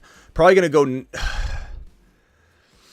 Man, I mean the matchup isn't great for Najee, but I probably play him. I'd probably play him. I don't know that I'm sitting him, but would anybody rather start Rashad White? I'd love to know what the chat thinks on that one. Go ahead and drop your question. Okay, Tony Kadarius Tony is not good, bro. It's unfortunate. It's unfortunate that he can't put it together. I mean, he's an ultra talented player, but this is the head case part. This is why the Giants got rid of him. Atwell with a $20 hauler. Alert. Super chat alert. Atwood, appreciate you. Gonna lose this week because I started Tony, but I'm a Lions fan. You don't know that you're gonna lose this week, bro. The week just started. You're ahead of the curve, not behind, and it's the best.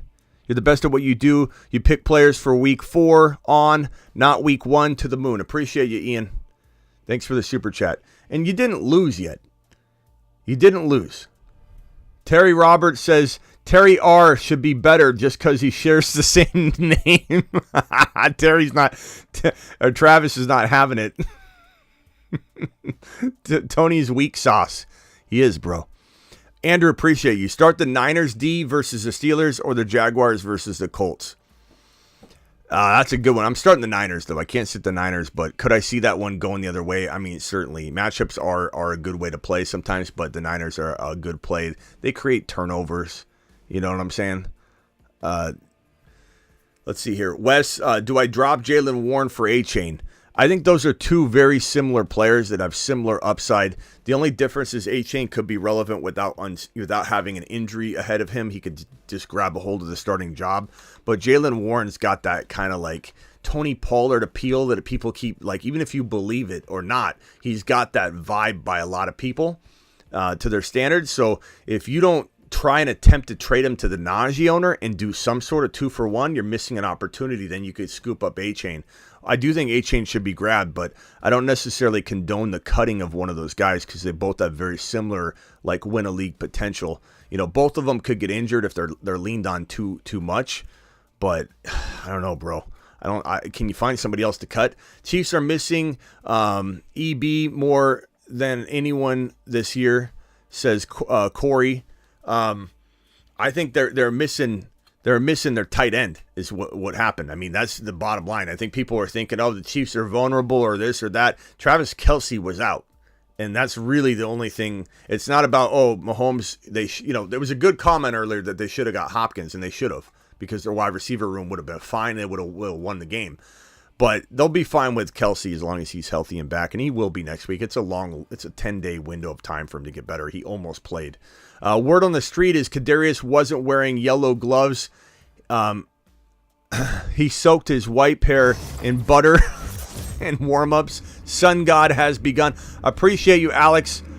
It was so crazy, man. Kadarius Tony was just... If I was that guy, I don't know what I would do. I mean, what's he going to do moving forward? How is he going to shake this? Not only that, I mean, maybe they give him a fresh start. It's possible. Thank you, Ian, again for your super chat. Maybe they give him another go. I wouldn't surprise me if they did. He was on the field again, but I wouldn't be shocked if Mahomes said get him off. I can't. How am I supposed to win games, Andy, if this guy's dropping the ball? Anyone on Gibbs because tonight are asleep? He can fly. Anyone sleeping on Gibbs? Sorry, that blue Z was, I couldn't see it in the background color there. Anyone sleeping on Gibbs because of tonight is asleep or is a sheep? He could fly. My brain is not working tonight. I'm so tired from these live streams. I've been going crazy. He's a Droposaurus is what Tony is. Thank you, that boy. Appreciate you. Obviously, Don. I think I said Lyndon last time. Obviously, Don, send some love, gentlemen, to the moon. Appreciate you for dropping the $2 hauler. Marcos, appreciate you. If Walker is out, are we firing up Sharby? I think, if it depends on your options. Pop open a nice bottle of Chardonnay. I think you should probably throw him in there unless you've got an amazing option. It just kind of comes down to if you want to pop open the bottle or not. If you've got Javonte, you got yourself a little problem. If you've got some mediocre wide receiver 3, then you're going to, as a flex option, then you're going to throw in Charbonnet. Tony, not a moon man, more like a stone man. Well, he's not a moon man. He's not on the moon man list. We took him off as soon as he started having problems. He was a guy we wanted to keep on the moon man list, but we took him off. We took him off for good reason. Thank God he's not a moon man. That would have tainted the moon man list. Can you imagine having him locked in as a moon man? You want to see the moon man list? It's right here. The moon man dropping loads in outer space. Thank God he's not on the moon man list. That would have pissed me off all year just seeing his face on there. Space Monsters. Thank God. You missed my super chat, says Johnny. No, I didn't. I did not. I went through I brought your super chat on screen here, I think. Or did I not? Did I go over it already? Hold on, Johnny. Maybe I didn't. Best fantasy... Oh, no, I didn't. I'm sorry, Johnny.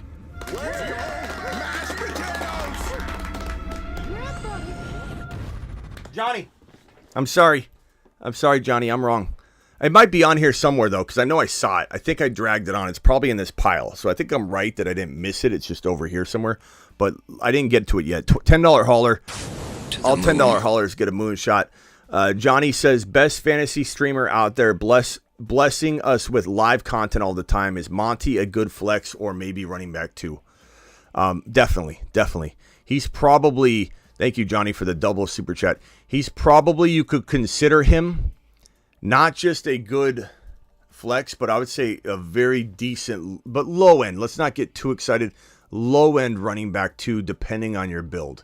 Let's keep in mind that, you know, he still had very low yards per carry. Now, that could be different in another game. He could rip off like 150 yards in a game. I mean, he's very capable of it. But I'd say like low-end running back 2, but excellent flex play for sure. For sure. Fonz with the $5 hauler, need advice on a trade moves. Got Hurts, Gibbs, White, Diggs, CD, Ingram, Watson, Dotson, Pacheco, Kincaid, Charbonnet trying to upgrade running back 2. Rashad White and maybe a... I mean, the problem is you can't trade Watson hurt. Dotson's going to go nuts, but you could wait until he goes nuts and then trade, you know, and just hope Rashad White has a good game. You're probably a better candidate to wait, but you could trade Dotson and White now for a player, but you'd have to really be able to sell Dotson for what he's worth. Dotson should go off against the Cardinals. I suppose you run the risk of him not doing that, and then you can't make the trade. So, I mean, a poke around at trading those two together, Rashad White and Dotson, for one better player. But that's the only thing that I would probably do at this point. Let me put this back on screen real quick. And let's see here. Trade running back 2. Yeah, so that's what I'd do. You know, what do you reach for? I mean, I don't think you can get a Pollard for that. You're Rashad White and Dotson, but you try, obviously, and then work your way down. At some point, like ETN, is ETN enough for that? I would say probably is Ramondre enough? Maybe. And Walker, Charbonnet. You've got Charbonnet, Walker. Do you go get Walker? I'd trade Walker for Rashad White and probably somebody else. I just don't know if you got other bench players that I can't see here that might make sense for that. Hit that subscribe button if you're new. 1,048 people live in this stream right now. 485 thumbs up is respectable, so I appreciate that. In fact, if we hit 500 thumbs up, we're only 15 away. I'll give away 3 The Fantasy Football Show content memberships in my Instagram. So if you want access to my rankings, bold predictions, trade calculator, everything but the text advice. So the $35 plan. I can't give away the text advice because that's really intense to just give away. But I would say you get everything else. You get everything else. All you got to do is go to my Instagram. And in my most recent post on my grid, it won't be, look, this is an old screenshot. My most recent post, tag 3 friends and put a flexing emoji. Put a flexing emoji and tag 3 friends, and I'm going to pick 3 random people, and I'll announce the winners in my stories and tag you on Instagram. Make sure you're following me on IG. You tag 3 friends, you put a flexing emoji, put a couple of them so I can see it, and then I will pick 3 random people, comment winner, winner, winner, and then in my Instagram, I'll tag you and put it on my stories and shout you out on my stories. So appreciate you all. We just hit 502, so I will be doing that tonight. I'll announce it after the show. So go do that. 1,048 in the building. Please subscribe if you're new. I see we should. I think we need like 30 more subscribers to hit 21,800 subscribers. So we'll hit 27.8K on the channel tonight if the just a handful of the 1037 that are new hit that subscribe button. Appreciate you all. Let me drop these super chats on screen here. Rock out, thank you for your super chat. Corey, I think I got yours. I'll get to yours next. Tanner, appreciate your super chat. Tanner, thank you so much for dropping that.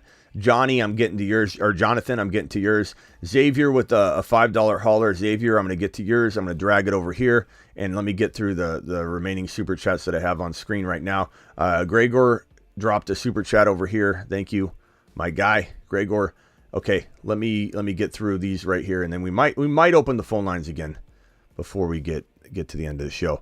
This one's a $2 hauler. Drop Tony for Tank Dell. Yes, I Smitty approved that 100%. Grant says Kenneth Walker or Dameon Pierce start this week. You definitely have to wait. We just got 4 subscribers. Thank you for subscribing. Kenneth Walker or Dameon Pierce. I'm going to go Kenneth Walker if he's playing.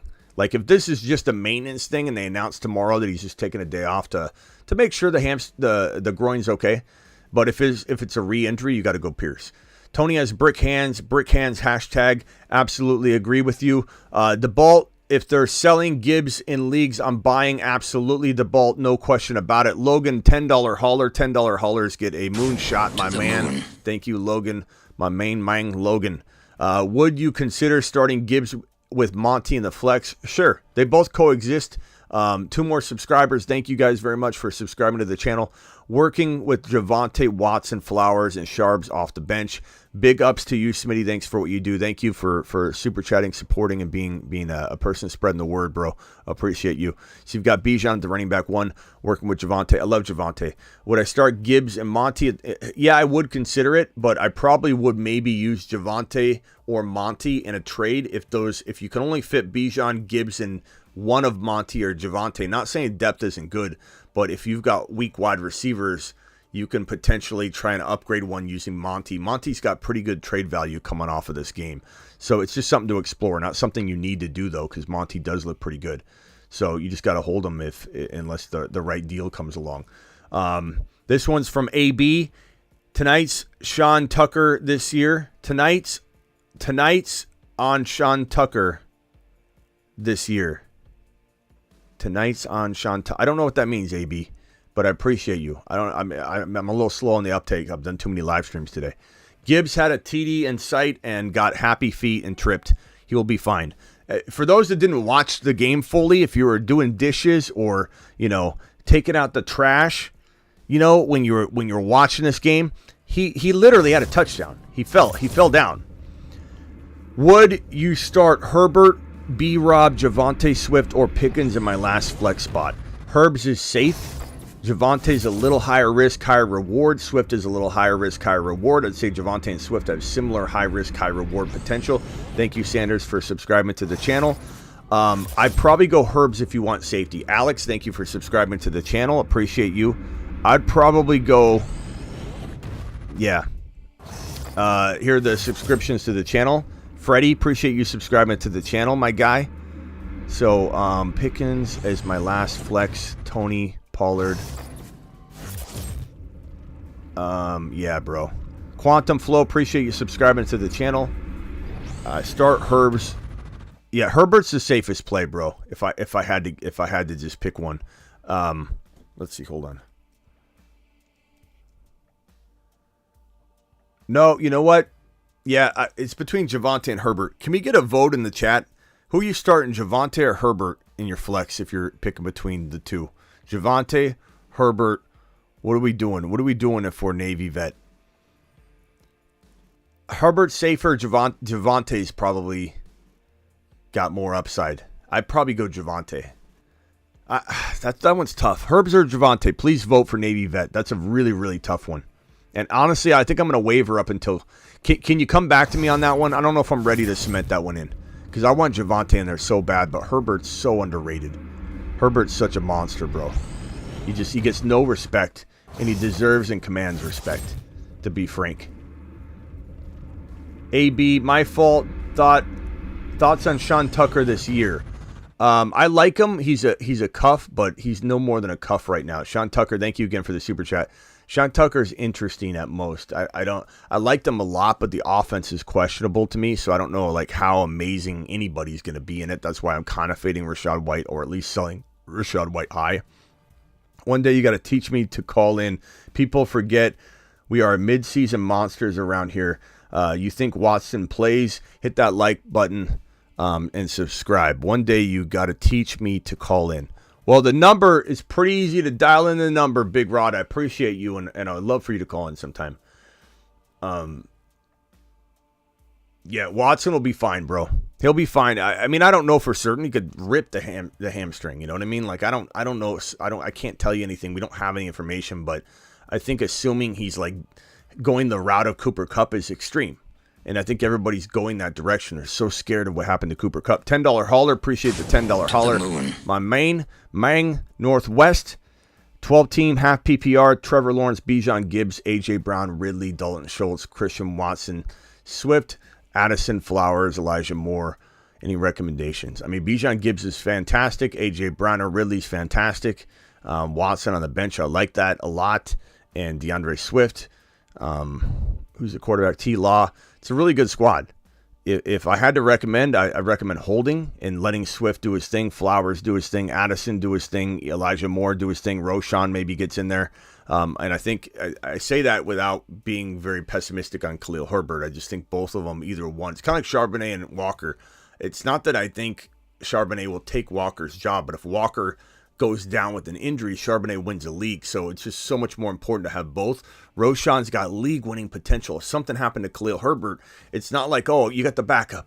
You know, I'm not saying Tyler Algier isn't good. He did really well last year. Ran for 1,000 yards, looked really good. But if Algier got in there, he'd be good. He'd be really good. But I do believe Roshan Johnson has more upside if he gets injected into the lineup in Chicago. You know, so like that's why I like Roshan a little more than even Algier, you know, 1-for-1. But you got to wait and let some of those guys pop off. I wish I could tell you there's a good trade waiting for you, but you'd be selling low. Who should I start at flex? B. Hall. Thanks again for the super chat. B. Hall or Pickens? Pickens is probably safer. Hall's got more upside, but a lot more risk of getting, you know, the workload. You know, this could be a week where we're frustrated with workloads. You know, it definitely feels like it could be that way. We got Scotty calling it. Scotty, you got 30 seconds, Scotty, because I'm in the middle of these chats. Go. 30 seconds. Hey, what's going on with J.K. Dobbins? Has he practiced? I can't find anything on me. Yeah, I have no idea what's going on. I've got no idea what's going on with J.K. Dobbins, to be honest with you. I don't think anybody really does know. He's a hold-in. He's hurting the wallet. Isn't Gus Edwards going to run more than Brees Hall? Gus or Brees? Gus or Brees? This week. I'm going Brees Hall, but that's me, bro. I just don't trust. Me too. I don't trust Gus Me Edwards too. right Brees, now. The upside, even with 5 carries, he's got to be better than 10 from Gus. You know, you don't know if he's going to pop. Thunder and Lightning, Montgomery and Gibbs. It's classic. Yeah. You called it. Gibbs, he looks electric. He really does. He does look. He does look good. All right, man. Appreciate you later. This is from Full. What is this? Full. Who is this?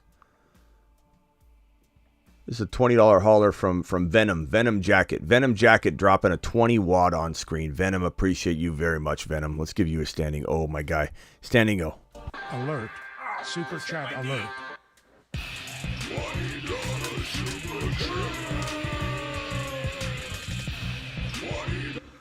I got to move my desk back a little bit. I just hit my knee. I keep hitting my knee so hard on this freaking...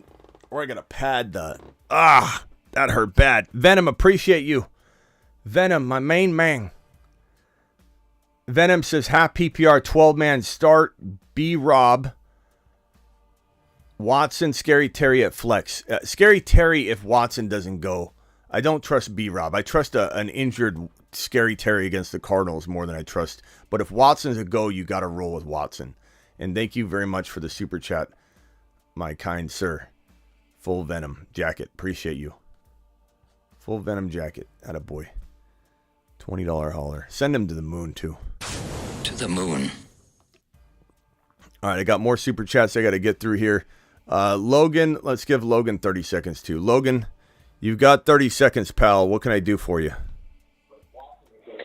Sneaky move. Sean Tucker or Tank Dell? Sean Tucker or Tank Dell? What's making you think Sean Tucker is going to... I mean, you know what I mean? Like, he's splitting first-team reps. I guess that would make you think, okay, what if? But I'm going Tank Dell, bro. Yeah. I got Tank Dell, but I firmly believe, I think Sean Tucker is... he's coming for that ass. He's coming. I like Sean Tucker, bro. I mean, I've liked him all. I've liked him as the entire January to the combine and NFL draft when he wasn't able to show up. He wasn't able to show up, wasn't able to participate, couldn't do a pro day. And so he definitely got screwed. Didn't get drafted. And so the value's not there. The team investment isn't there. But we've seen like Arian Foster do it, undrafted free agent. And then they a team, all it takes is one team to believe. You know what I'm saying? Yeah, I hear you. Sean Tucker, I'm just saying. He's all right. coming. Yep, appreciate you, bro. Thank you for calling in. What is Sick Nasty? Who are we talking about here? Sick Nasty says he's not a valuable member of the community. We don't need his negativity. Who are we talking about? Just so I know. You might be right. I trust my moderators, but I just want to know who we're talking about here. Because there are some people that come in here and all they try and do is just like, it's okay to disagree. Like, that's the part that's so funny when people say I need yes men around or anything like that. I don't. I have an open phone line. Like, it's hilarious when somebody thinks that I just get mad when people just disagree. I don't get mad when people disagree. I get mad when people try and derail content or the purpose of the show, or I'm coming around talking about a certain player and it's like they just have to nitpick at something all the time. That's when we're talking about that, or negativity in the chat constantly. So I'm curious to know who we're talking about here. Brosi. I don't know that I've even seen Brosi's chat messages. Let me look at Brosi and see what Brosi's saying. Hold on 1 second, buddy. All right, Brosi. What's Brosi saying? Brosi says,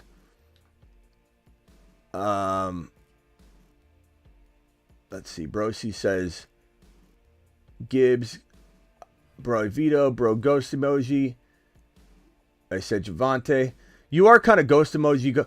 It's not that you're like Brosi, I can see what people are saying if you're like just coming in and like you're just pushing back on everything. Like you're not even being like productive in the chat at all. It's all just constant. I'm looking at everything you're writing. I've filtered down by your. It's all just constant, pushing back on everything that everybody's saying. That's all it is. Like, it's one thing to be a positive member of the community, Brosi. It's different when you're doing what you're doing. Like, just take a look at it, What's the purpose of everything? If your purpose is just get in here and just rile people up, like, which isn't bad in some sense if it's done appropriately, but if it's your sole purpose. So, I don't know, bro.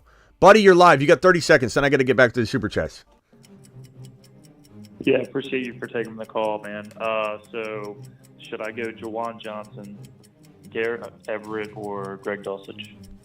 Jawan Johnson. Who else? It was Gerald Everett and Dulcich. Probably Jawan Johnson's the safest.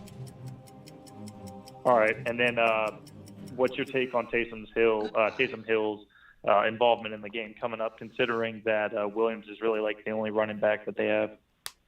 Brosi, just maybe try a different approach, Brosi. If you've been here a while and I do remember you, maybe just change that up. Taysom Hill, I don't know I don't know how I feel about Taysom Hill from a consistency standpoint. I think Taysom Hill is a guy. Look, they listed him as a quarterback on the depth chart. There's a lot of positional advantage to that. We've always been a pro. Grab Taysom Hill. What if you could start him as a tight end in the quarterback slot? And there's that value that exists, but he's not somebody you throw out there until you start sniffing the volume that he's going to get. So he's somebody to hold potentially. Yeah, right on. I appreciate accepting the call, man. I hope you've had a wonderful day, and I'll be chilling in the chat. Thanks. Okay, appreciate you, bro. Later. All right. Brosi says, I was just having valuable conversation with the chat about fantasy, but this is how we treat members of the community. Brosi, it's not, I was looking at it. It was constant, like, it's okay though. Like, just change it. Like, just don't be so negative all the time. That's all everybody's saying. The mods are saying that it's constant. So like, I trust the mods, and I've seen it. I actually filtered it and looked at it. Not a big deal. Just stop doing it. If you don't want to stop doing it, then that means you didn't want to really be here. Like, I can't help that.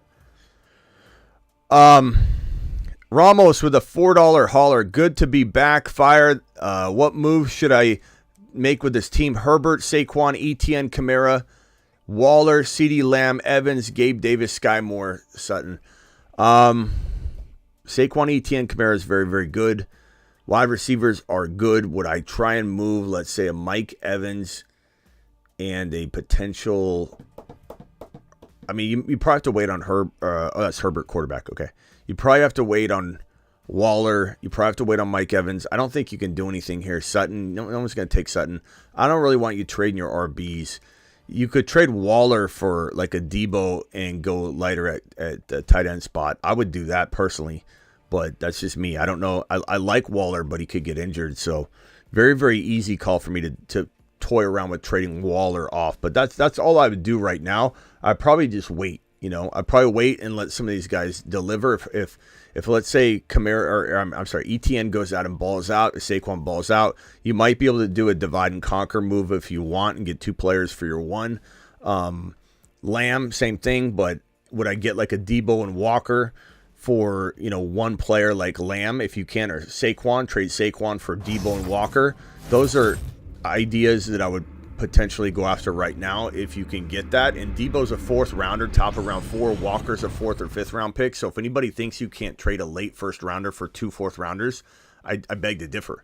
And people do it all the time, and I help people do it all the time. Doesn't mean that your league will. Doesn't mean that that guy in your league owns both those guys, but you get my point. And Christian Watson could be a good second piece to that 2-for-1 if you could potentially find that. Start Swift or Zay Flowers in the flex now that Odell is limping. I definitely love Zay right now. Zay's going to be a baller, and we have him on the midseason monster list for a reason. Zay Flowers is definitely going to ball. Appreciate you with the super chat, and definitely go after our boy Zay Flowers. We'll open the phone lines in just a minute. I see a bunch of you calling, but the phone lines are not open at this current moment in time. Rock Out, appreciate your super chat. Rock Out says best kicker, more likely to score 10 plus. Got Gano. Okay, that's not bad. Not bad. Thank you, Rock Out. Tanner, $2 hauler, missed my super chat too. Smitty the GOAT, appreciate you, Tanner. Let me go look for that. This one here is a $10 hauler from my boy Josh. Josh, appreciate you. What's up, Smitty? So I have Garrett Wilson as my wide receiver 1, my wide receiver 2. Start Drake London or Hopkins. Probably Drake London if it's me, but it's very close, bro. That could go either way, to be quite honest with you. 1,000 people in here. Hit that subscribe button if you're new. And if just even a handful of you hit it right now, we're going to cross over the 21,800 mark in terms of subscribers. So punch that. And also, because we hit over 500 likes, I'm going to go in. If we get over 600 likes, I'll go do another thefantasyfootballshow.com membership. So if you want content from thefantasyfootballshow.com, I'm giving away 3 $35 2023 content memberships on the channel to 3 lucky people that go to my Instagram and go to my most recent post. It's I think it's the Kadarius Tony, or it could be, I think it's a Kadarius Tony post. And you tag 3 friends, put a flex emoji, make sure you're following me on Instagram. Put a flex emoji, tag 3 friends. I'll be picking 3 people tonight, and if we hit 600 likes, I'll make it 4. We'll give away 4 memberships. So go to my Instagram and do that. Tanner, appreciate you. I'm going to come looking for your message. As for this question right here, 12-man PPR, 1 wide receiver, running back, triple flex, Cousins, Richardson, Bijan, Gibbs, Swift, McKinnon, Mitchell, wide receiver, Wilson, Watson, London, Dotson. How can I improve this team? Bijan, Gibbs, and Swift is solid. McKinnon lost some value, but you're going to have to hold on to him anyway. Wilson, Watson, London's really good. Dotson. I mean, maybe London and like let's see here. London to upgrade Cousins, or Richardson into like a Fields if you can do it before the game. I think Fields has a baller day and will be tough to get. You could also wait until after the week 1 if somebody drops a mediocre performance like Burrow. I mean, look at Mahomes. He didn't exactly go crazy. You could even attempt to get Mahomes. I highly doubt someone's going to be reactive of that, but maybe someone's reactive of Fields if he has a down game. And you could trade Cousins or Richardson with like London, Cousins or Richardson with potentially Swift. So you're probably better off waiting, because the guys you would be trading are not guys that are in your lineup now that I like. The guys that I want to trade aren't Wilson, aren't Bijan, aren't Gibbs. And so you got to wait on like London. You can't trade Watson. You got Dotson, who's going to go off against the Cardinals. Would I trade Kittle and go lighter at tight end, because I don't even trust Kittle? Would I trade Kittle and let's say London, or Kittle and Swift for one better player? Sure. Would I trade Kittle right now to upgrade into Trevor Lawrence or maybe Burrow or Fields? Yes, I would. Those would be things that I would definitely explore. Johnny with a $10 hauler. Johnny, appreciate you. My boy dropping that super chat, my guy. Let me go ahead and make sure I get all the supers on screen here. This is one from Joel. Joel, appreciate you. Tanner, I'm coming right for you. Hang tight, Tanner. That's Joel. This one's Bella. Check yourself. I want to put that right here. Thank you, bro. Charles T, I'm going to put yours right here. Charles T with another $10 hauler. I'm going to put that right there. And I'm going to go. We got 960 people in here. Hit that thumb up button, everybody. Appreciate you. And I think maybe I'm caught up on the super chats, and then I just need to get the ones off screen taken care of. And then we might open the phone lines for a brief moment. But then I'm probably going to head out here after that. But punch that thumb up button. Subscribe if you're new. We got 21,781 subscribers. You guys keep subscribing, which I appreciate so much. You guys are absolutely amazing. Another $9.99 hauler from SF40s. Appreciate you. Okay, let me look for Tanner's super chat. Tanner, Oliver, drop this one. Gibbs is special. Laporta is a stud. Thank you so much. Dude's calling from the toilet, you said. Missed my super chat. I'm sorry, bro, Tanner. I got it right here. Tanner, you're right. You're right, my boy. You are right. Appreciate you so much. And Gibbs is special. It's so crazy that people don't see it. Like, it's really weird. It's double down Donnie stuff, you know? Like Garrett earlier, it's just double down Donnie. Runner boy, Gibbs made plays tonight. Let's be patient. Did I not get to runner boys? I may have not gotten to these super chats either. You're right, runner boy. Appreciate you. This super chat from Owen. Gibbs doesn't even look small on the field. Feed the man. Owen, are you here? I'm so sorry I didn't see this one either. Owen with a super chat.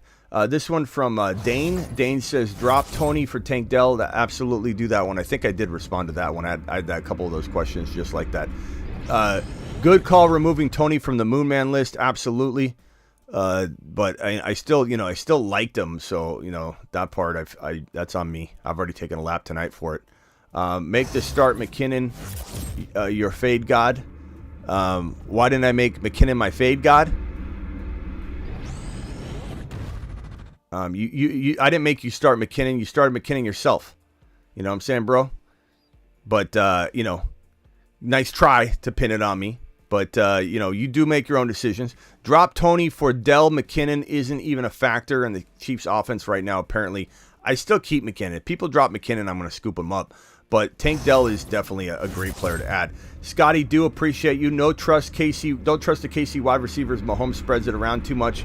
That is kind of true. Bella, check yourself. Here's another super chat. I may have not gotten to this one either. Let's see here. Check. How about Sam Laporta? Love it. Yeah, he played pretty good. There's a couple more. There's one more from Garrett. I didn't get to this one. I didn't see this one. Amid Gibbs is third. Let's see. Amid Gibbs third is Cap. Mike Thomas over Olave. Just wait. So just for context, so Garrett's the guy that's like Mike Thomas is better than Olave. You're all going to see. And Monty's better than Gibbs. You can see that Garrett is very much about the guy that's getting unseated. Like Garrett, Garrett, this is probably, I'm a psych major, so I can definitely tell you what this is coming from. This is like believing in Monty to not get bumped aside. And the problem is we're not even saying Monty's going to get bumped aside. Never once have I said that. I've said it all offseason long. The Monty's going to survive and do well. He could be a 1,100, 1,200, 1,300 yard running back and 7-8 touchdowns very easily. And he's needed. He doesn't relate to whether Gibbs can do well, though, because Gibbs is not taking those carries. Gibbs is used in a different way. But psychology-wise, I can tell you, you are living vicariously through the belief that second chance Monty's going to survive. Michael Thomas, second chance Michael Thomas is going to survive. You have a tendency to gravitate toward players that, I don't know, maybe you live vicariously through. You know what I'm saying? Like, and it's okay, but just recognize that you are leaning that way on some of your fantasy calls versus looking at the logic involved. Like, there's no reason why Mike Thomas can't do okay this year for you to have to choose between Mike Thomas and Olave and say that Mike Thomas is going to blow him out of the water, bro. Like I don't know where you're coming from on that. Quan, appreciate you, Quan, with the dollar holler. I don't know if you dropped a message. Oh, you did eventually. You said drafted really over Lamb. I got to that one. I think I'm caught up on those super chats I missed. I'm so sorry I didn't see those at the top of my super chat list. This one's from Alex. It said $9 hauler. Appreciate you, Alex. This one's from Corey. I'm going to throw this on screen. I still got to get through some of these super chats, and then I'm sorry I'm behind on these. Justin with the super chat. He just dropped his. I'll put that right here. This is from Renee. Renee, thank you for the super chat. Renee's $20 hauler. Let's go. Let's go. Alert. Super chat alert.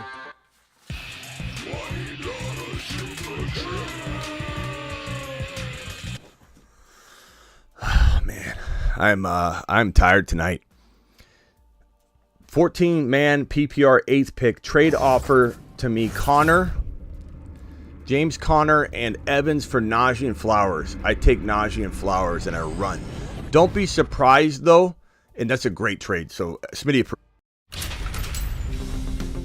don't be surprised if let's say Najee has a somewhat tough outing though, because it's a matchup that's going to be a little rough on him. You know what I'm saying? But definitely do that trade. That's a really, really good trade. Smash, home run. Love it. Do it live. Gavin, appreciate you with your super chat. Let me put you over in the corner here. I will get to you in 1 second. I think I'm caught up dragging them on screen. Ray G dropped a super chat. Ray G, I think you become a member as well. Appreciate you, Ray G, for becoming a member. And I don't know if you dropped a question below that super chat. I will try and look and see if you did. I'll try and keep tabs on that. Thank you, Ray G, for dropping that. Justin says, do I trade Hurts plus Waddle for T-Law, Ridley, and Brees? I would take T-Law, Ridley, and Brees, Justin. That's too much talent to turn down. And what if T-Law can kind of hang with the boys? Missed my super chat. I got that one. Thank you, Tanner. Appreciate you. Tanner, if there's another one, let me know. Smitty, you get my $20 super chat. I think I did, Gavin. Let me search for you real quick and make sure. Gavin, I think I did this one. Let me just read it over and make sure. Gavin, thank you for letting me know. Overthinking my team. I got Fields, Devontae Adams, Tyreek Hill, Olave, but running backs are Mixon, Rashad White, and Penny, and Chase Brown on my bench. I'm in a 10-man non-PPR league. Am I screwed? Fields, Devontae Adams, Tyreek, Olave. You know, good wide receivers, but would I trade Adams for like a Debo and something? You know, like go to the Walker owner, go to the Breece Hall owner. Go to there's so many players you could maybe attack in that territory and see if they got another player like Debo and then trade Devontae Adams for those two players. Another example would be like you go to the Javonte owner and they also have Dotson and then you're trading Devontae Adams for potentially two players. Maybe you shoot higher than those two players. That's just an example, but that's what you could do. But I love Fields. I love Tyreek. I love Olave. I'm just not huge on Adams. I see what you could get with Debo and a player. Mixon, I trade for, like, you could even do this. You can even trade Adams. Actually, this is what I do. 2 moves, Gavin, and this team's a contender to win it all. 2 moves, Gavin. Trade Devontae Adams for Gibbs and try and get a little more, or Devontae Adams for a potential ETN and something more. And remember, Devontae Adams is getting drafted higher if you drafted today. So you can get ETN, you can get Gibbs, you can get a Walker and something. Walker's a 4th rounder. Adams is like a 2nd to a lot of people, so you can get more. So do that trade across position. People love doing across position trades if they're stacked a certain way.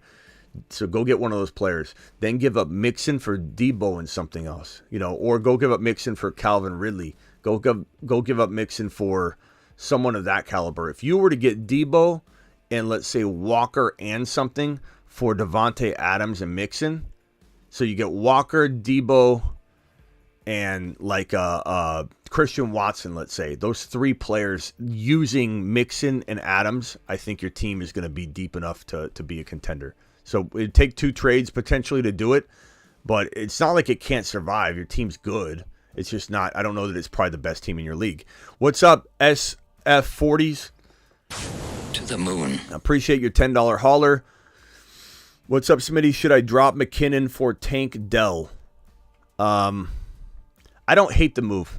I definitely would drop Sky Moore for him. I definitely would drop Kadarius Tony for him.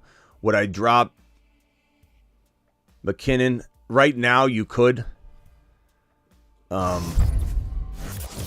I probably would, but I keep an eye on him. And I'm certainly trying to pick up McKinnon when he's dropped. There'll be a video on this. Flex 2, Dotson, Javonte Williams, and London. That's a tough one. Dotson's matchup's gold against the Cardinals, so I go Dotson. I probably go Dotson and Javonte, if it's me.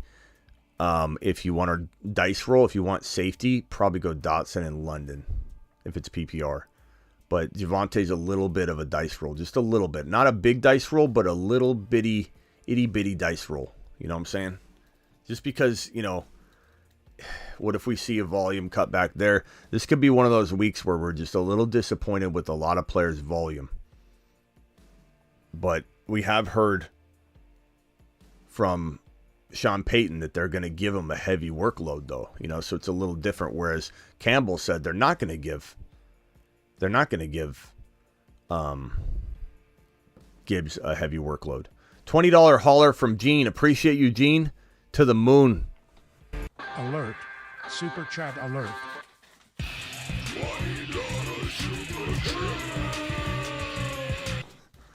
Gene, appreciate you. $20 hauler. 10-team, 0.5 PPR. Chase, St. Brown, Garrett Wilson, Mark Andrews, Joe Burrow, Javonte Akers. Bench is JT, Elijah Mitchell, Godwin. I am Batman. Okay. Chase, St. Brown, Garrett Wilson. Those are phenomenal wide receivers. Andrews, Burrow. Your running backs are concerning, I suppose. Past Javonte, but you got JT, and your wide receivers and quarterback are so lit that I think I just waited out on JT, bro. Unless you could trade for an injured Walker or even Kamara. You know what I'm saying? Like, you could even maybe trade Godwin and what if Richardson pops off or something like that? Akers and Godwin for Kamara. Akers and Godwins for Walker. Akers and Godwins for Breece Hall. Those are options. But past that, I mean, you just sit on that team. That team's glory. The team's absolute monster. Going to make those moves. Appreciate it, says Gavin. Gavin, thank you for the super chat, my man. Appreciate you dropping this additional super chat on screen. You are the man. My boy. Anthony, appreciate you. $2 hauler. Keep 3. Charbonnet, Thielen, Odell, Zeke, Penny. I'm keeping Charbonnet. I'm keeping Thielen. And I'm probably keeping, I guess, Penny because he's most likely to get like starter potential work. Keep 3. Yeah, okay. So thank you for the super chat there. But I'd probably try and trade him because I don't trust Penny at all. I don't trust him at all. He's going to get hurt. Okay, Charles T. $10 hauler. Appreciate you, Charles T, for dropping the 10 wad on screen, my boy. And you have Fields, Amon-Ra, Olave, Kincaid, Watson, Herbert, Kamara, Breece Hall. It's a good squad. Flip Johnston for Roshan or Tank. I'd do it for Roshan. I'd flip Quentin Johnson for Roshan. I'd probably do it for both, but I'd do it for Roshan. I want that winning RB.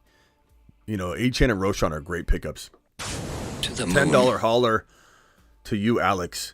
8-man Grandma League, Superflex PPR. Burrow to Love. Love the quarterbacks. St. Brown, Olave, Watson, Dotson. Keep the faith in Watson. Hopkins, but you got some trade ability. Bijan, Javonte, Breece Hall, Charbonnet, Gibbs, but you don't even need it. Owner has Walker. Should I go after Gibbs? You don't have Gibbs. Gibbs owner has Kenneth Walker. Should I go after Gibbs? Yeah. I mean, I would. You might have to wait till after the week, though. Let Dotson pop off. I don't know that I'm making. Your guys need to gain value, and they will. So make the move since Gibbs has already played. Make the move after some guys have gained value. Maybe Dotson looks so good that you're able to do that. Forgot I have Bijan and Pacheco on this team. Then it's even more fire. Thank you, Charles, for the super chat. Sam Laporta looked real good today. Love my tight end, says Belichick herself. Laporta did look good. The GOAT, rate my team. Burrow, Chase, love it. Garrett Wilson, Ridley, Javonte, Breece. You've got enough wide receiver and quarterback firepower to go a little bit like, I don't even want to say light at running back because there's slow-moving Breece Hall out of the gate. You might be a little disappointed in that way. Subscribe if you're new. We got 900 people still in here. Subscribe if you're new. We're going to open up the phone lines in a minute. 30-second phone calls with the timer. We'll be doing that in 1 second. Just give me 1 second. Drake, Terry, Swift, P. Ryan, thanks for preparing me. It's a great team, bro. Just wait. Try and maybe do some 2-for-1s after your team balls out. Appreciate you and your support. $10 hauler from Johnny. Johnny, appreciate you, my guy. Let's see here. Johnny says, what's Johnny saying? What is your take on Deshaun Watson? Didn't have a great preseason, but do you think he could be a top 10 quarterback? He could, but I'm not banking on it. I'd trade him for T-Law in a heartbeat. And if you got to give up a little more, I'd do that. I'd trade him in a heartbeat by giving up even a little bit more than a little bit to get, Fields or something like that. So definitely not a fan of Deshaun Watson. I don't know. I get a bad vibe from Deshaun. I get a vibe of he's got a lot that he's got to prove, a lot of pressure on him. They botched the offseason by not bringing in Hopkins, and he was attainable. He wanted to play with Deshaun. Pacheco opinions, Lions run defense, limited Chiefs. Pacheco is still a buy. He's still a buy low. Two players are going to be buy lows for me walking so far into week number 2. Gibbs and Pacheco, the 2 starting RBs for both of these teams. Well, Gibbs is sharing the starting RB role. I mean, Monty's the 1A. Gibbs is the 1A. I wouldn't even say 1B. I think they're going to be equals. Right now, Monty looks like 1A to Gibbs 1B. But they will be 1A and 1A. But Pacheco and Gibbs I would buy low for sure. And if he's probably going to get cut in a lot of leagues too, bro. You're going to be able to pick him up for free. So my advice, maybe don't even offer. Because if you offer, someone might not, drop him. So that's going to be a piece of content I'm going to roll out probably tomorrow is don't inquire about Pacheco. If you want Pacheco, let someone drop him. And if they don't drop him right away, then make the offer on Thursday or Wednesday or something. But kind of watch him. See if the team that owns Pacheco drops him. And sometimes, if there's not a great pickup, holding your money and being the person that doesn't spend or use the waiver claim sometimes is advantageous because people will drop good players. $4.99 holler, rate my 10-team league. Lamar, Chubb, Mixon, London, Pittman, Andrews, Akers, Dotson, bench Mike Evans, Herb. Okay, rate your team. Lamar, Chubb, and Mixon. I don't like Mixon, but I don't hate him, but I don't like him. I'd probably trade him away, go for an injured Walker with Charbonnet would be preferable, obviously, to protect yourself. But I also love ETN for Mixon. I also love Debo and a running back. Maybe you can get a Swift or someone like that thrown in with Debo for Mixon. Akers I'm not a fan of, so maybe Akers and Mixon together gets you the upgrade you need. Maybe you can throw Pittman and Mixon together to get an upgrade.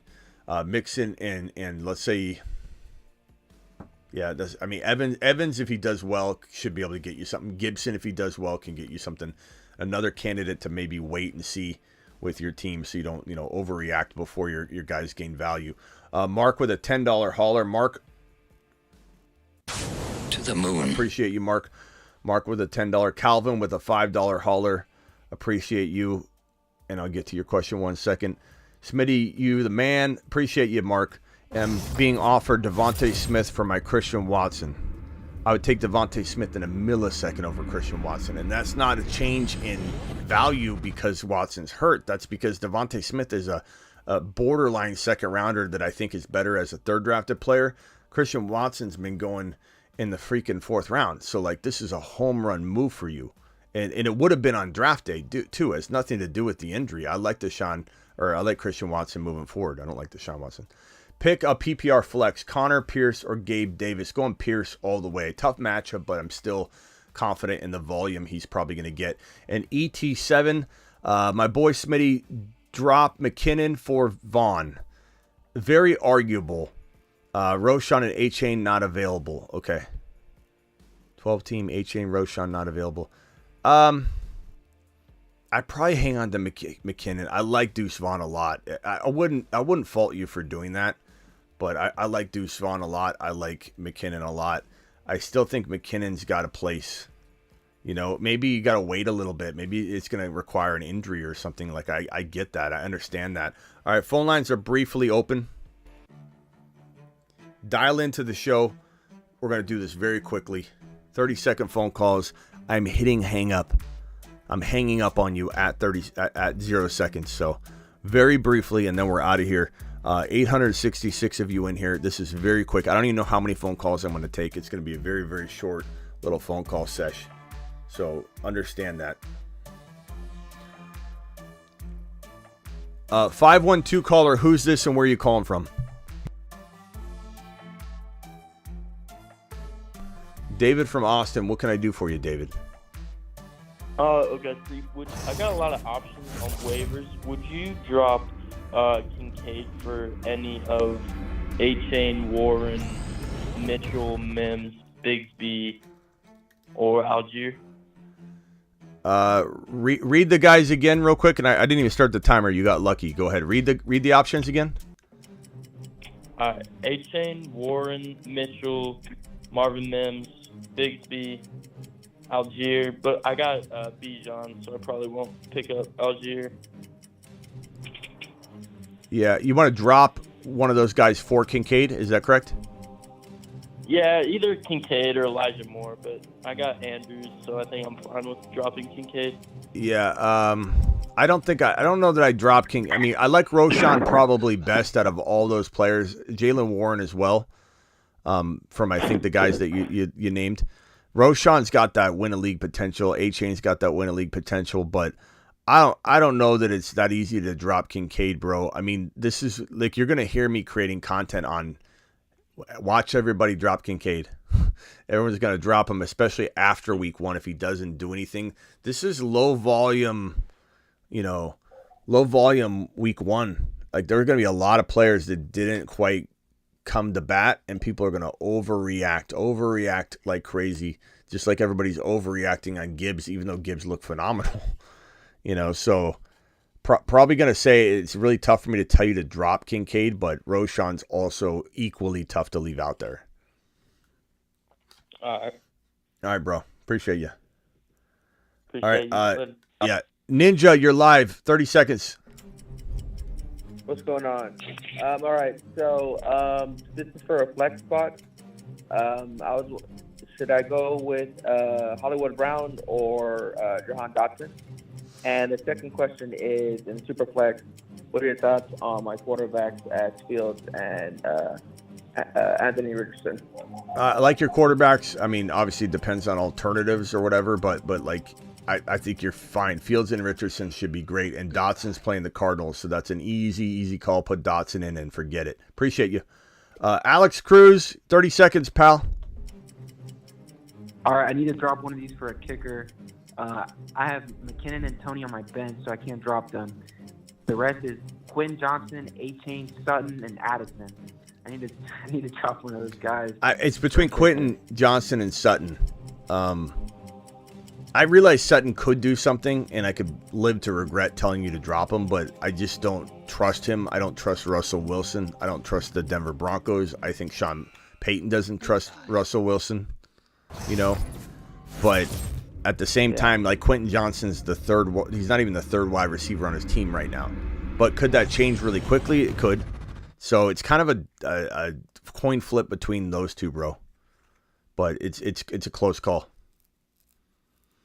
Chat. Let's get the chat to vote. Can you guys vote on which one you cut between Quentin Johnson?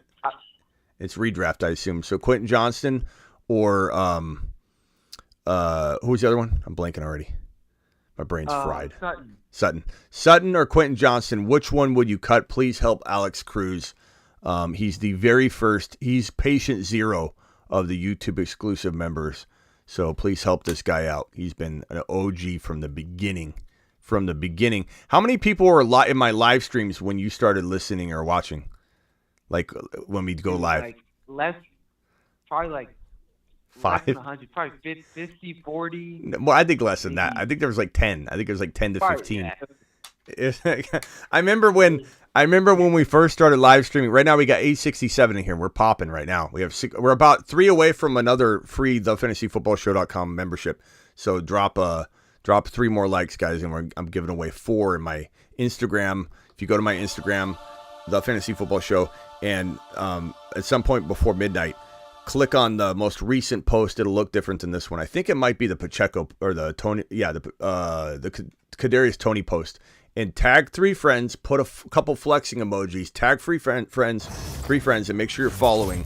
And I will pick 4 people, comment winner, and then also tag you and put you on my stories and shout you out. So please go do that. Anyway, appreciate you, Alex. But yeah, when you were in the very beginning stages, like I think there's like 10 to 15 live viewers. And I remember I was so worried about it dropping below 10. Like I never stopped talking. I was like, if I stop talking right now, someone's gonna leave.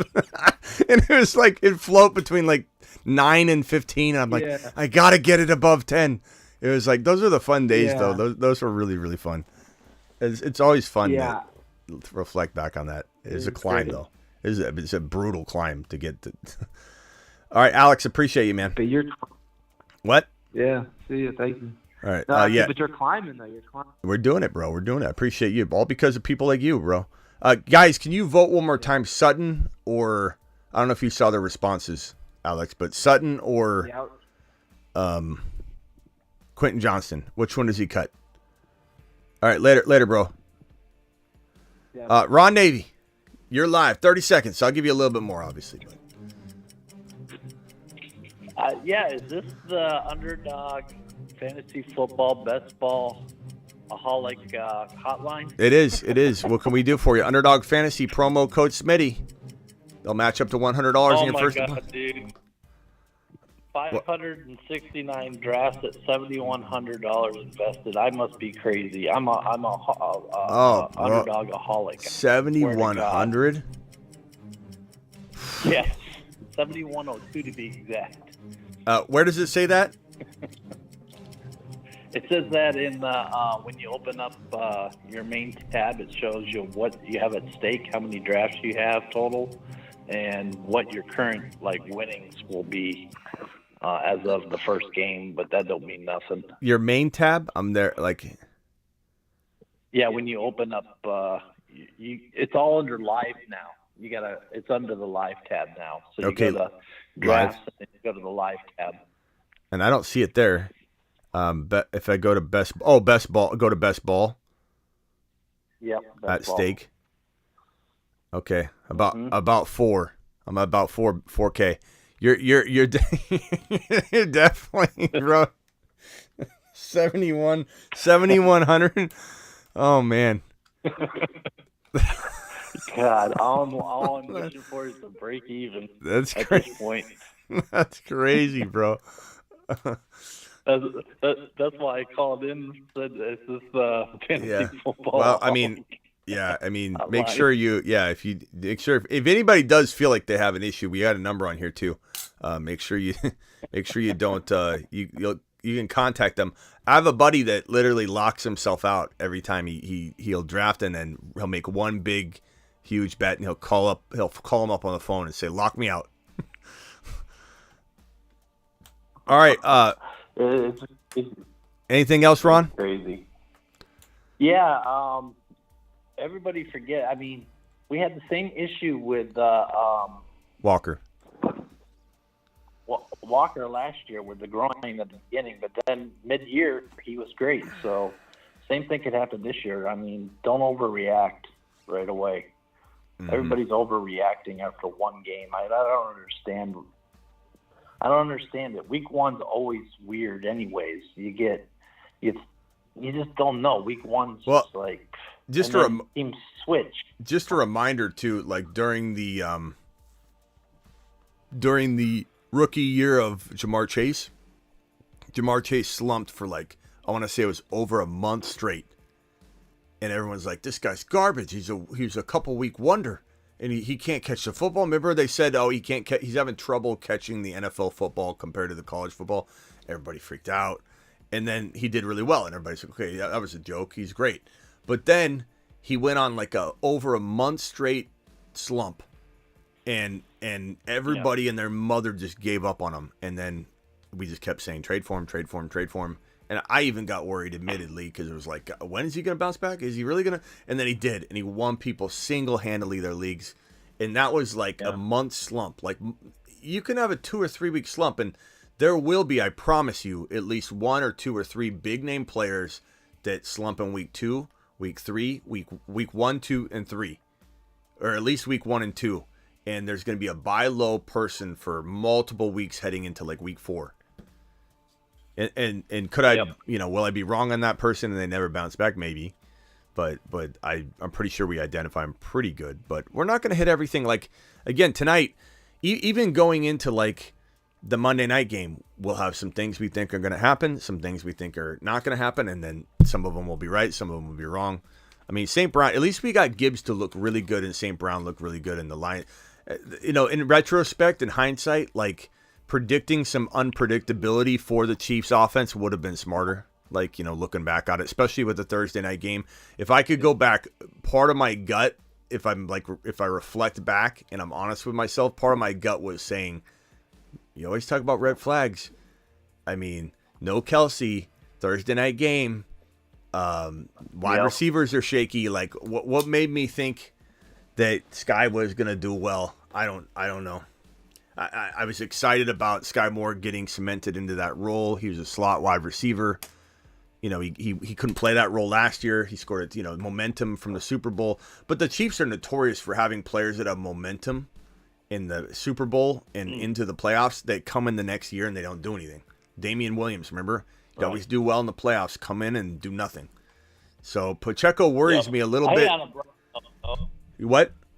Rice did good, and Justin Ross did good. They both had decent showings, especially Rice. Rice is something positive to take away from their receivers. So I was happy with that. And with Gibbs, you got to realize that, I'm not saying you, I know you realize it, but people got to realize that, when you make a high investment like that, and I mean, look, you want to make sure that he's going out in his first game. You're not overusing him. You don't want to risk injuries right away. When you got an investment like that, you want to ease him into the game. So, week probably 4 or 5, Gibbs will probably end up starting to smash it and getting used a lot more once they figure out, okay, he can handle it. He can handle the hits. And this is how we're going to use them. And so, I mean, people just need to calm down. Yeah. All right, Ron Navy. Appreciate you, man. All right, later. Thanks for the extra time. All right, later, man. Yusuf, you got 30 seconds. Go. Hey, Smitty, 2 quick questions. Do I go Rachaad White versus the Vikings or Dotson? And if Kittle plays, do I go Kittle or Higbee? I'm going Dotson, and I'm probably going Higbee anyway because Kittle's injured and he's got a tough Pittsburgh Steelers matchup. But you're not crazy to go Kittle. If he's playing, it's not crazy. But Dotson's a set it and forget it, bro, against the Cardinals. Regardless of Terry's availability. Well, but weren't we drafting Dotson before Terry got banged up as the Washington #1 wide receiver? You know what I mean? Like, where do we forget that we didn't care about Terry being injured or not? You know what I mean? Yeah, like everything we've been talking about with Dotson all off season long had nothing to do with Terry being hurt. Gotcha. So we got to remember that and not reflect back on that when Terry gets healthy. You know what I mean? And Terry being on the field is better than not Terry being on the field because he's going to command a lot of defensive attention. Yeah. But trust your gut because, bro, I mean, proof tonight I'm not going to hit everything. I'm just not. No one's going to. So you got to trust your gut. I literally will miss, guaranteed, in my best week ever, about 30% of everything I say. And in some weeks I'm going to be 50-50. Some weeks I might be 40%. Like, it's going to happen. Like, I wish I could lie to you and tell you I'm going to be magical on my game every single time I'm asked a question, but this is fantasy football. I can only do the best corralling as much as I can, and trying to make the best educated decision that we can make with each question. But, Dotson, matchup. Scary Terry, banged up. Sam Howell, cannon. Cardinals suck. Seems like a good recipe, so I'm going Dotson, baby. And he's on the moon, man, and we've loved him all offseason. All right, appreciate you, Yusuf. Later. Got you, Smitty. Take care. Yeah, Tyler, you're live. These are the last two callers. 30 seconds. I'm staying strict with the time. You got 30 seconds. Go. People got to stop freaking out on Gibbs, man. Look at Kamara, Brees, and JT. They all didn't touch the field in their first week one, and they all eventually took off. And then I thought it was interesting. They said he was going to have a reduced or pretty much half of his workload. He got 27% of the snaps and still got 7 fantasy points. So if he plays his normal workload around 50%, you're looking at a 14-point floor. So I just think people need to really stop freaking out on Gibbs. It's going to take maybe a couple more weeks, but he'll eventually figure it out. And I guess the Steve Spagnuolo defense with all those crazy blitzes, they probably just didn't want him in there right now. They want to trust Monty in the beginning of the year. So those are my 3 big points, and I just think people got to stop freaking out. Yeah, they're freaking out. And let's see. While are we talking about what are you talking about? Bone bruises are not bad at all in most cases. It depends on the bone bruise, but what he's referring to is I think Hazard said he's not coming back anytime soon. You're talking about Kelsey. He's going to, I would say, 95% chance he'll be back in week 2, Hazard. And you can circle back, and I'll give you your flowers if you're correct. But I would say, unless he has some sort of setback, I'll say we'll put at 90%. 90% chance he's playing week 2. He's got like 10 days. And the bone bruise is not apparently that big of a bone bruise in this particular case. Bone bruises are concerning. When you hyperextend your knee, here's how you normally bend your knee. Here's the kneecap. Here's the ACL and PCL on the inside of the knee. When you hyperextend this way, you can see on this model where the bone is going to hit bone, where the joint's going to hit the joint right there. That's what happened to his knee.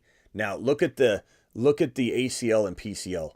That's the part you're most worried about if one of them snaps. Also, your LCL is being stretched. Your MCL is being stretched. Your patellar tendon not as much, but there still could be damage, and you could also pop your kneecap out of place because look how the kneecap is potentially getting pushed away from this crevice that holds it in there. Mahomes is the one that had his kneecap popped out of that little shelf there. And then that's vulnerable to pop out again if it doesn't tighten back up or if he has any sort of stretching on that patellar tendon. But that bone bruise, it depends on how bad the bone bruise is. To come in and speak very generally about it, like, oh, you don't come back from that's this long, or you do come back from that, it's this long. It's all dependent on the bone bruise, because if it's minor, that bone bruise is not a big deal. It's all about blood flow. It's all about integrity of the knee. Is there going to be some sort of other issue? So everything that we're hearing, there's not a concern really whatsoever with this one. It's just a matter of it's just not enough time. If he had a full week to recover, he would have been on the field. He didn't have that. He had days. He had just a couple days. Appreciate you, Tyler. We'll see you tomorrow. Appreciate it. Later. Corey, you're the last caller. 30 seconds, go. Yes. Two flex. Javonte, Dawson, or London. Start 2.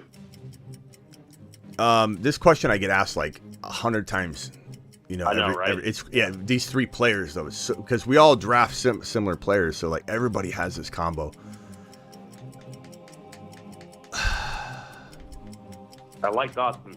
Yeah, Dotson feels like the set it, forget it. And London's like your safer play in PPR or half PPR. Javante's your PPR. Yeah, so Javante's like your higher risk, higher reward play. London's got a higher floor. Javante's got a lower floor, more risk, but maybe higher potential. I think Russell Wilson scares the hell out of Sean Payton. I really do. I think he scares the hell out of everybody, including me. That's why I don't touch the wide receiver room. So he might really run the ball. So I like London a lot, but I'm willing to take the chance on Javonte, bro, to be honest. But Dawson, Javonte. Yeah, but can you bring this to the table later, because it's a little early? We definitely have a couple days to hammer this one out. Let's bring it back around, and then maybe we'll put it to a vote. Maybe on Friday or Saturday night we'll do polls, and we'll have people vote live on some of the tougher questions. That'll be good. I like it. All right, thank you, Gabe. By the way, Kelsey will be back in 2 weeks. It'll be fine. He'll be back next week. He'll be back next week. All right, later, Corey. Later. Sure. Gabe from Houston, you're the last caller. Hey, Smitty, real quick, I got a Mark Cooper as my wide receiver one. I'm not happy about that. What do I trade him for? I can't get Ridley. The guy's being stingy with him, so who do I go target for? And just let me know. Like Ridley, Cooper. I target Ridley. I target Etienne. I target Breece Hall. I target Walker. I target Ramondre. I target Debo. There's a handful. Okay, because I have Chubb and Bijan, so I just need a receiver. Debo, better. I have Terry and Christian Kirk, but Debo's perfect, and Debo has a tough matchup. So, you could even try and do it with Debo, and if he says no, you could send him a text at halftime and say that Debo offers the window's closing. He looks awful. Just see if you can get him to bite on it during the game or something. But he's got a tough matchup, so don't be shocked if Debo has a mediocre day. Debo, I venture to say, coming out of week 1, Debo, Gibbs, Pacheco will be my let people drop him, don't necessarily trade for him. Those are gonna be a couple of my handful of my go buy guys. Mm-hmm. All right, bro. Yeah, I appreciate it. Appreciate you later. All right. Appreciate you guys calling in. Yang with the $5 holler. My best running backs are Bijan and Swift and JT not playing. Should I trade Hawkinson and Deion Jackson for Njoku and Javonte? It's not bad, but I feel like you should be getting more. I'm not so onto Njoku. I'd probably rather pick up somebody and get Javonte and a Pickens or Javonte and a Dotson or something like that. You know what I'm saying? Yang. So I'm trying to get more than that. Also remember Javonte's like a 5th or 6th rounder, whereas Hawkinson's a 3rd or 4th rounder. So, and Njoku doesn't close that gap. You got to get something different in that, and then go pick up a Laporta or something. Starting Herbert, Bijan, Dobbins, Connor, Adams, DJ Moore, London, bench. Dobbins is a good sell high for me, if you can even sell him high. Connor and Dobbins for one player. Adams and Dobbins, Adams and Connor for one player. I really like London, DJ Moore. I love Bijan. Herbert's good. If you could just get, another player out of that right there, Addison. If Addison does well, you can trade him with Connor or him with Dobbins. I feel like Dobbins and Connor could maybe get you an ETN. Walker's injured. I go after Walker and Charbonnet right now. Not that it's great to go after injured players, but I don't know that they're necessarily that injured. Or that he's that injured. It's so funny how everybody thinks Kelsey's for sure out the next week. He almost played this week. He's got 9 days. DJ Moore or Jahan Dotson. Probably DJ Moore, but I find a way to play both those guys, Maurice, and I thank you for the super chat, my man. You are the man. Tyler, Higbee or Jake Ferguson. I probably go Higbee. Fergie's a little risky. Everybody's just banking on Fergie, and I like him. I'm definitely interested in owning him, but I don't think Higbee's going to get a lot of targets with Cup out. Higbee or Jake Ferguson, thank you again for that question. Tyler, I think you asked that twice. Appreciate you. I never answered twice. Gavin with a $2 holler. Gibbs owner has Debo 2. Devontae Adams for both. Gibbs owner has Debo 2. I mean, obviously, I would trade Devontae Adams for both those guys in a millisecond. And if you got to give up a little more, that's okay too. Smitty, thank you for all you do. Thank you, Terry Roberts, for all you do. Thanks for being a moderator. Thanks for being the man. Terry Roberts to the moon.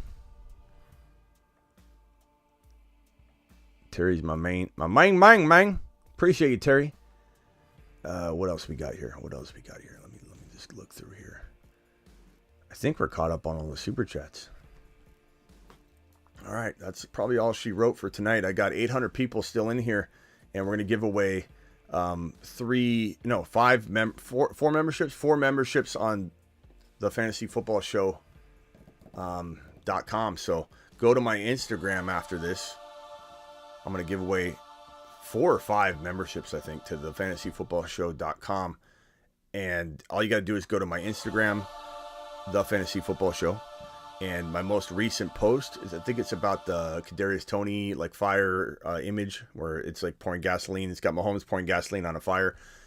Go comment with flex emojis, multiple flex emojis, and tag at least 2 or 3 friends and follow me.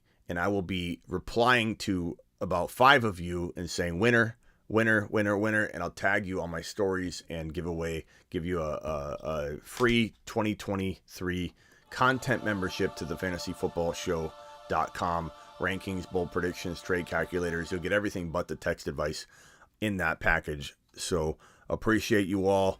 Can't thank you enough for your support. And we have over 800 people in here.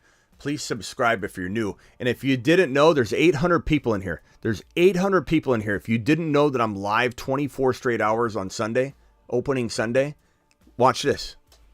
Boy, do I have exciting news for you. Opening weekend Sunday. Week 1, opening day, Sunday morning. I'm going live on a Keep Smitty Live for 24-hour live stream. That's right. I'll be watching the games. I'll be reacting as you sit in my live stream, hanging out with me, asking me questions all Sunday long, even up into the week 2 waiver wire show, which I always air Sunday late night after the Sunday evening game, maybe hour 14 into the live stream. We'll be doing the waiver wire week 2 show right in the middle, smack in the middle of the 24-hour live stream on Sunday opening weekend. Giveaways, you name it. Join me all Sunday long here on youtube.com/the fantasy football show. Let's go.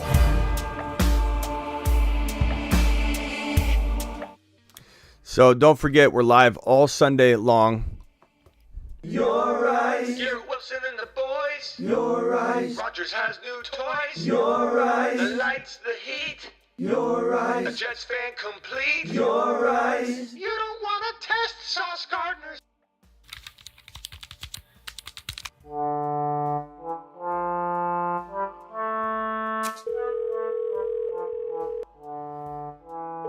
Come on, man. Pick up. Please leave your message after the tone. Hey man, it's Devontae Adams again. Call me back, bro. In your eyes, the light that hit your eyes. Complete your lives. And Matt, why'd you got to do this to yourself, bro? Why'd you have to do this to yourself? Matt dropping this. Gibbs is trash. Congratulations, Matt. I didn't think I'd have to do this, but I'm putting you on the planet Uranus for one of the worst comments of the year. And off he goes to the planet known as Uranus. Don't forget, I'm live Monday through Friday. That means tomorrow, 8 p.m. Eastern, every single Monday through Friday, rain or shine, live whenever news breaks. And we're going to have to figure out this graveyard shift, depending on how we spill over into different things. This is the only thing that's like loosely based, this graveyard shift.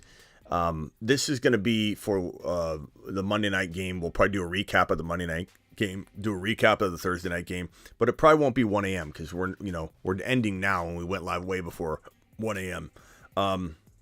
Friday, Saturday, and Sunday, this is going to be a waiver wire show. So these aren't even at midnight. These are a little earlier. These are probably 10 or 11 Eastern. So I got to rework this right here, but just know we're live when news breaks. We're live at 8 p.m. Eastern, Monday through Friday. And if you're new, subscribe to the channel because you found your new home. Who else goes live every day, Monday through Friday? Who else goes live whenever news breaks? This guy. Welcome home. See you all later. Appreciate you. We did have one more super chat coming. This is from Lori. Lori says, so glad football is back. Looking forward to Sunday. Keep doing what you do. Thank you so much for dropping the super chat. To the moon.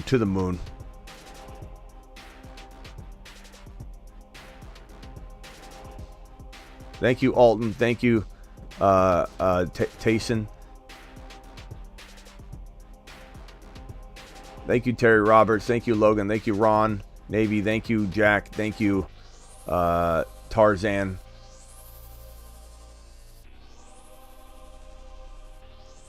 Thank you to my mods. Thank you, Travis.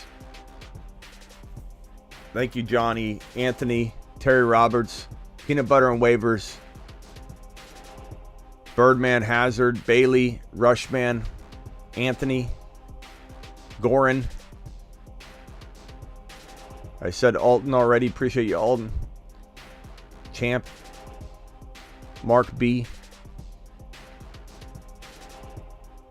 Vicious Vega. Thank you to all my super chatters. Thank you to my $20 hauler super chatters. Let me shout those people out tonight. You guys are absolutely monsters. I thank everybody for their super chat. But Gene K, thank you for a $20 hauler. Thank you, Renee, for the $20 hauler. Thank you, Gavin, for the $20 hauler. Thank you, Full Venom Jacket, for the $20 hauler. Thank you, Ian, for the $20 spot. Thank you, Wave 3, for your $20 super chat. Professor Stroke with the $20 drop right on the screen. Thank you all. Appreciate you all. See you tomorrow.